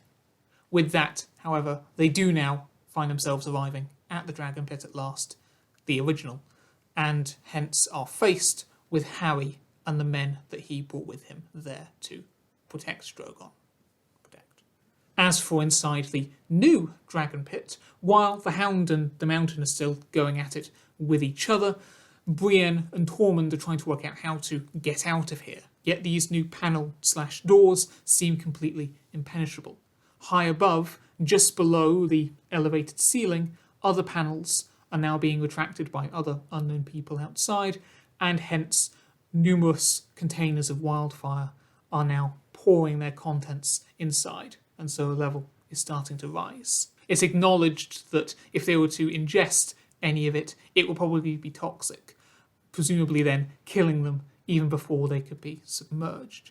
On their own ways to that specific part of the Red Keep, Varys having correctly concluded where the new Dragon Pit probably is, he and Sam come across Arya, who's just finished with dispatching some of the reanimated Kingsguard on her own. They manage to convince her to temporarily leave her other duty of making sure Cersei stays in the Great Hall, so that she can now come with them to try to rescue the others. Back in the original Dragon Pit, outside, Jon succeeds in fighting past Harry to then release Drogon. Zana then walking out of the dragon again once she realises the tides of the battle are turning, and Jon hence succeeds in taking off and flying back over the city. Meanwhile, Sansa opens up the doors to the passengers below and around the pit, thus releasing the Super Pack out once more, again led by Nymeria, they hence taking out the members of the Golden Company, including Harry, who were here. As part of that, Zana then herself takes the opportunity to walk into one of the wolves and has it instead lunge at her, walking back out of it at the last second, its momentum simply carrying it forward, that then killing her, she just wanting all of this to be over. Sam, Varys and Arya now arrive on the other side of one of the reinforced doors that have sealed off the new dragon pit, and they're hence able to confirm that the Hound to the Mountain, Brienne and Tormund are all inside, with those levels of liquid wildfire rising.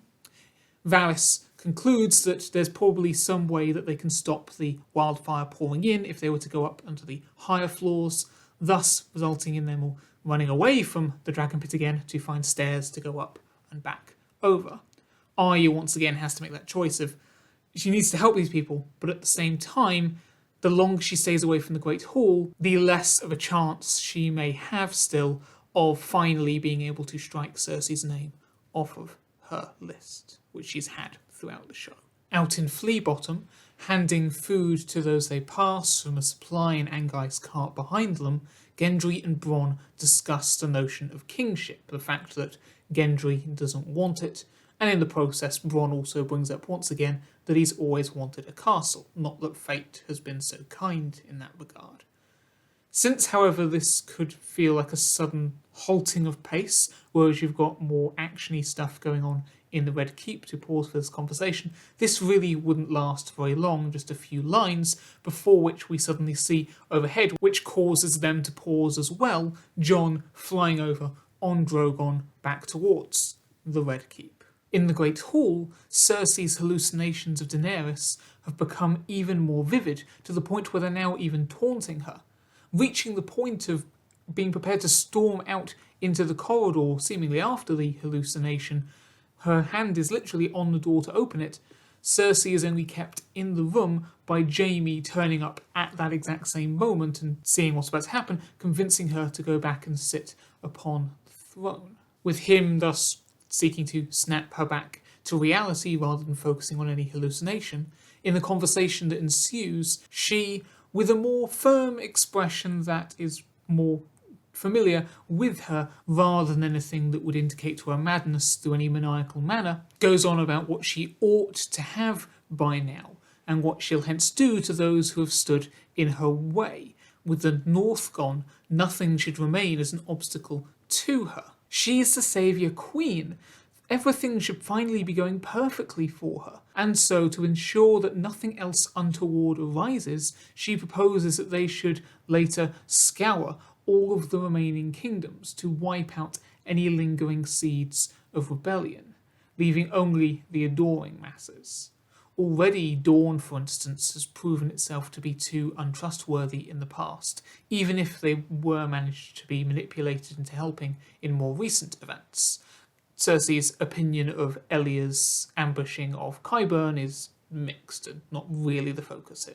She's also convinced that they could come to control Drogon, which would only accelerate her endeavours as established a moment ago. Basically, with all of her vehemence, that should only lead to basically the destruction of everything that is left of Westeros if she was actually to see it out as she is describing, but then also thinking about how that would actually go down realistically. Although if we're talking realistically, the aspect of controlling Drogon maybe isn't the most likely part of it. With Jaime here too, though, eventually the conversation in turn shifts to discussing the supposed pregnancy, which leads to sorrow from both of them, which is only exacerbated further when in turn that line of thought leads them to remembering all of their other actual children, whom they too have lost in the past. In the room above the new dragon pit, where the wildfire is pouring in from, Arya succeeds in disabling the guards that have been stationed there, and hence cuts the rope that was holding the wildfire containers in place and lowers it down through one of the slats, so that those below can try to climb up out with it. Sam and Varys in turn aiding in keeping the rope secure once they first of all have sealed up those aforementioned containers of wildfire that would otherwise still be pouring in. Arya also in turn removing the panels that in theory would have sealed up the top of the room once the wildfire had finished pouring, if it allowed to continue. The Hound doubles down on dealing with his brother, allowing Brienne and Tormund to climb up first.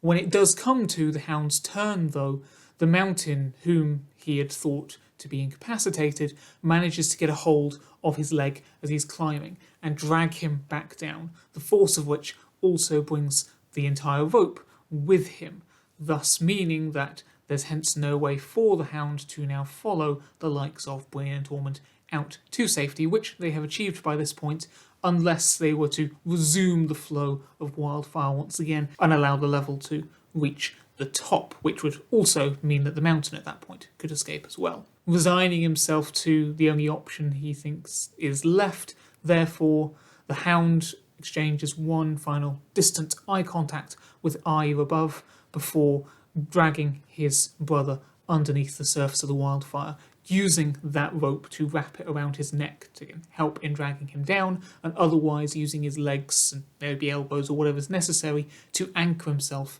against the architecture of the room in such a way that he's stuck down there. The Mountain tries to hit back and injure further the Hound underneath him, but ultimately neither of them resurface, both eventually having to ingest the toxic wildfire in this process. Elsewhere in the Great Hall, Jaime and Cersei's discourse comes to an abrupt end as he, when a shadow begins to grow in the background, suddenly brandishes Lightbringer from where it had been resting against the Iron Throne and plunges it into her abdomen, after which he then for an extra measure takes his metal hand, whichever one it is, and pins her back by the throat by it.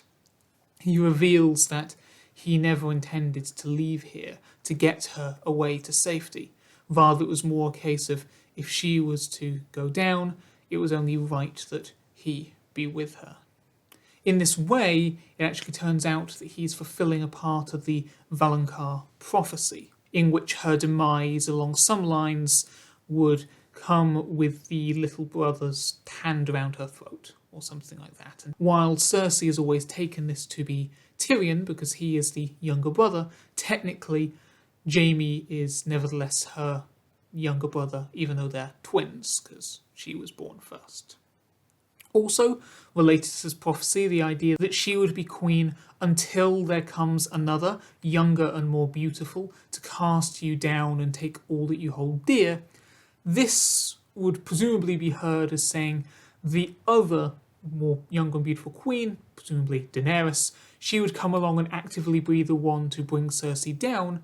However, in this case, it could actually be more interpreted as simply saying that Cersei would be a queen until such time that Daenerys did come along with the intent of deposing her, which is what happened.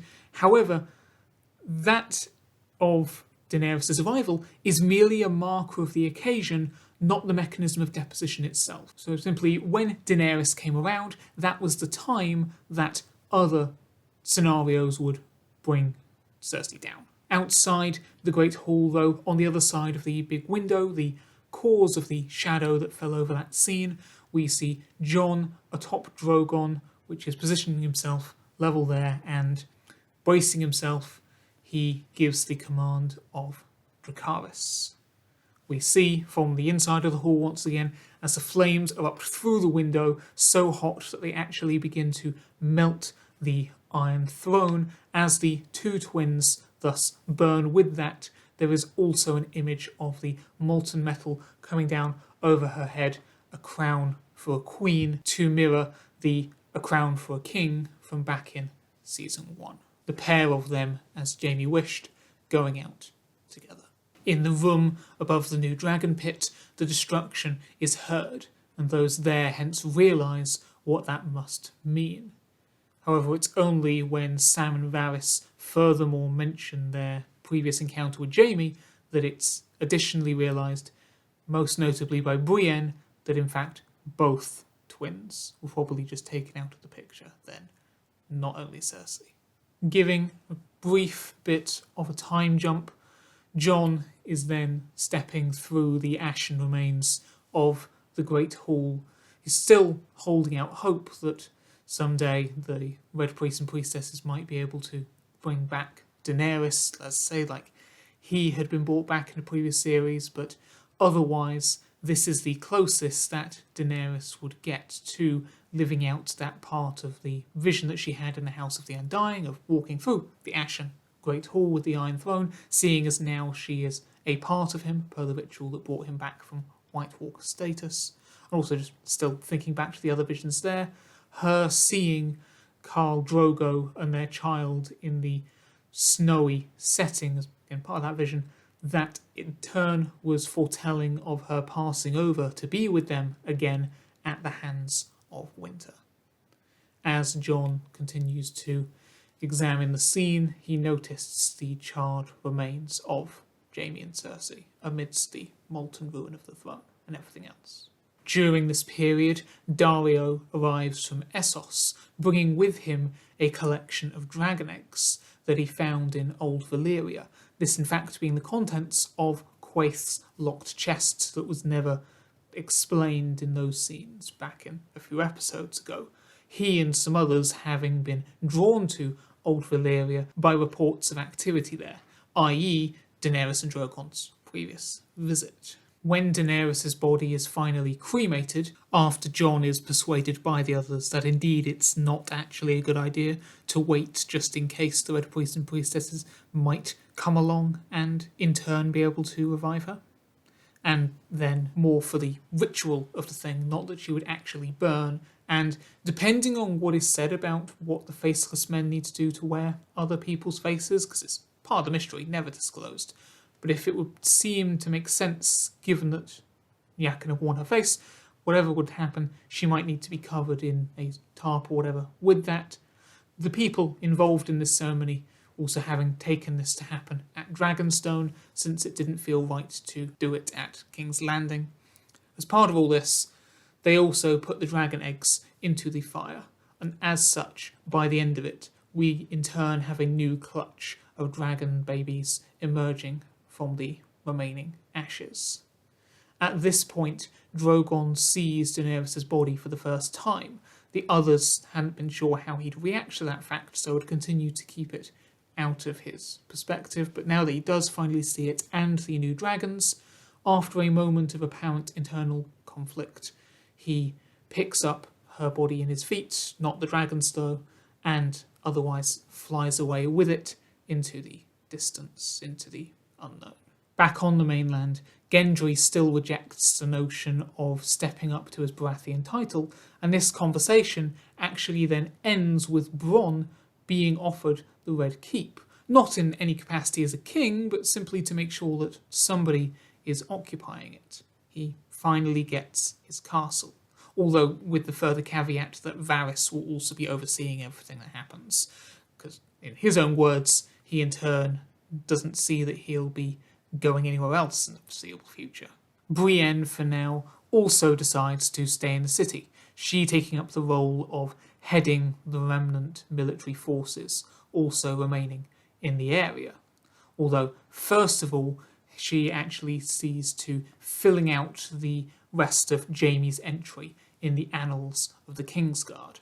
This is the one moment that I mentioned in part 1 that I actually did just literally lift from the show. It hadn't occurred to me that this would happen. I'd completely forgotten about the Annals of the Kingsguard Jaime's extract in it, but having seen that in the real thing, I thought that was such a good character moment. It made so much sense that yes, at that time, back in 2019, I did come back to this document and add that section in. That is the only part that I did literally take verbatim from the show. Any other similarities are just because that was clearly where the show and the story was going. I wanted to again make sure that one was definitely clear. That was not my idea.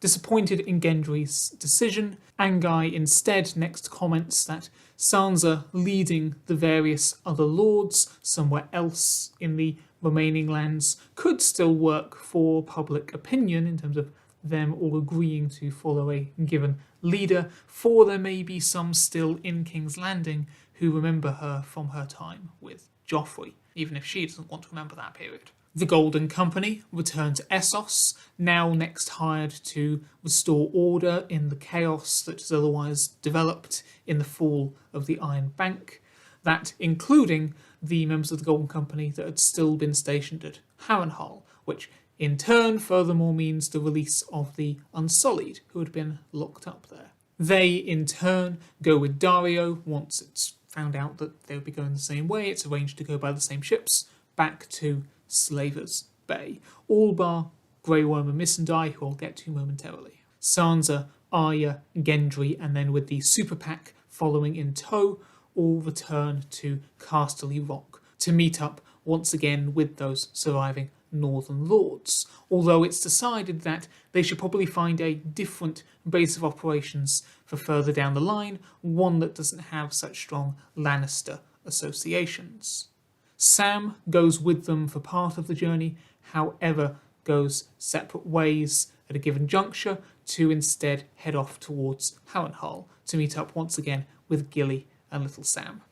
It's only when Sam gets there that Grey Worm and Missandei hence depart themselves, because again they had otherwise been acting in a guardianship position over Gilly and Little Sam, and that pair hence go off towards Missandei's home of Narth, which he had promised her that they would do before the Battle of Winterfell.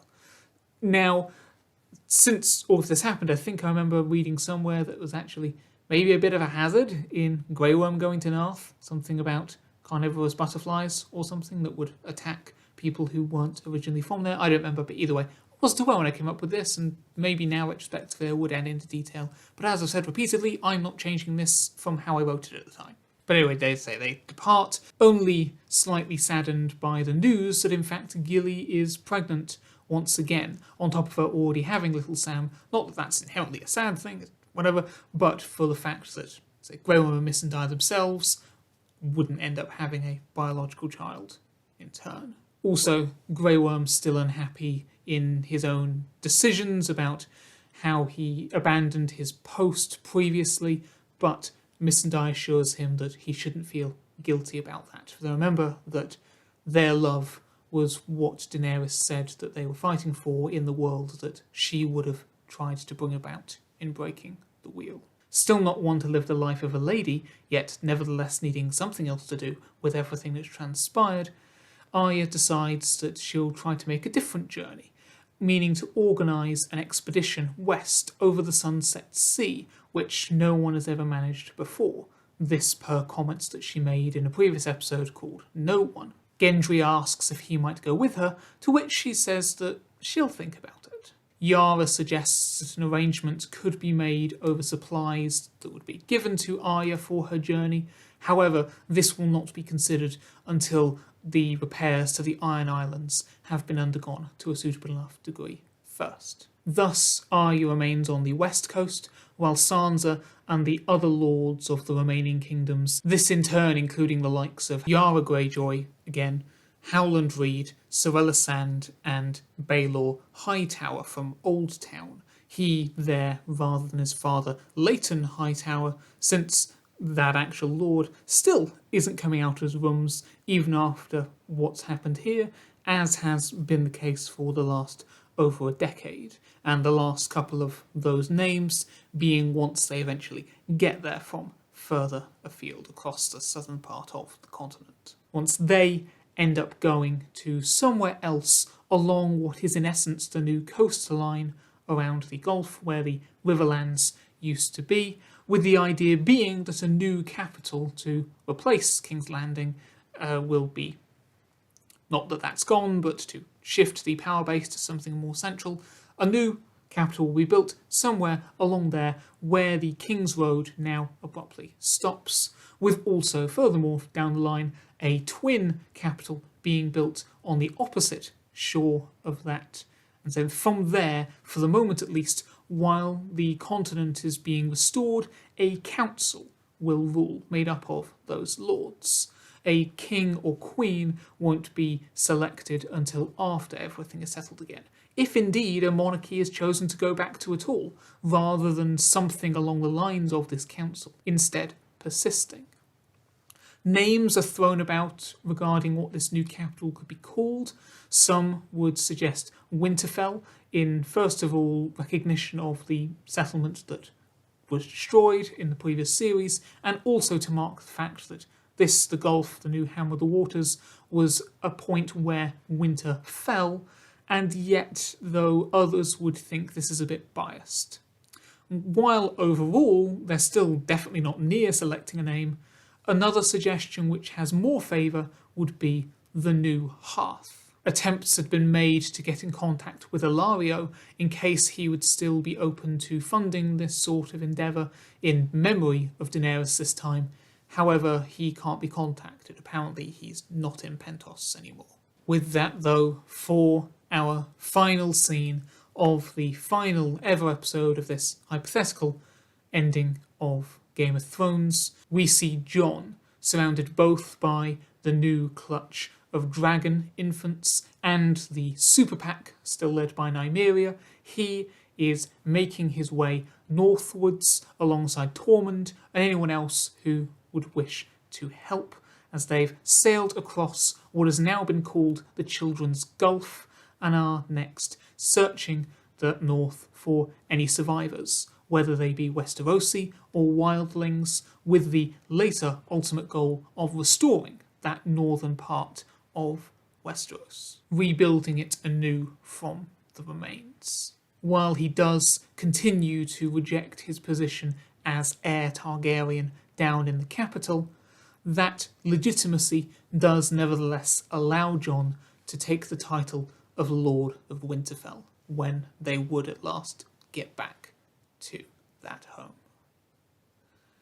And with that, many hours later, we have completed our story. So before you have the document in the Google Doc link below if you want to read it for yourself. That also has below a breakdown just to clarify all the characters who are still alive as well as those who are dead, just if you wanted to get that confirmation. But either way, let me know what you have thought about all of this. If you have made it all the way to the end, thank you. This has been a long time putting this together. I'm trying not to drag out this video further, I swear, but as you may have told from the costume changes every episode, I have done this over a week, essentially, both in terms of filming and editing. So this is the most effort I've put into any individual video before. I was thinking at one point maybe I would split it up again, but no, I keep this all together as a Series 9, which you now have and finished. We will be back to regular length videos on regular topics next week, and when we do once more come to another making a sequel, of which there's probably only a couple left before we shift to another alternative Non-Chronicles video in turn. Once we get to those, that will once again be of a more reasonable duration, like how the Making a Saw sequel was short after the Stargate one. But anyway, once again, thank you, and as always, just remember, like I've been doing here, keep on telling stories.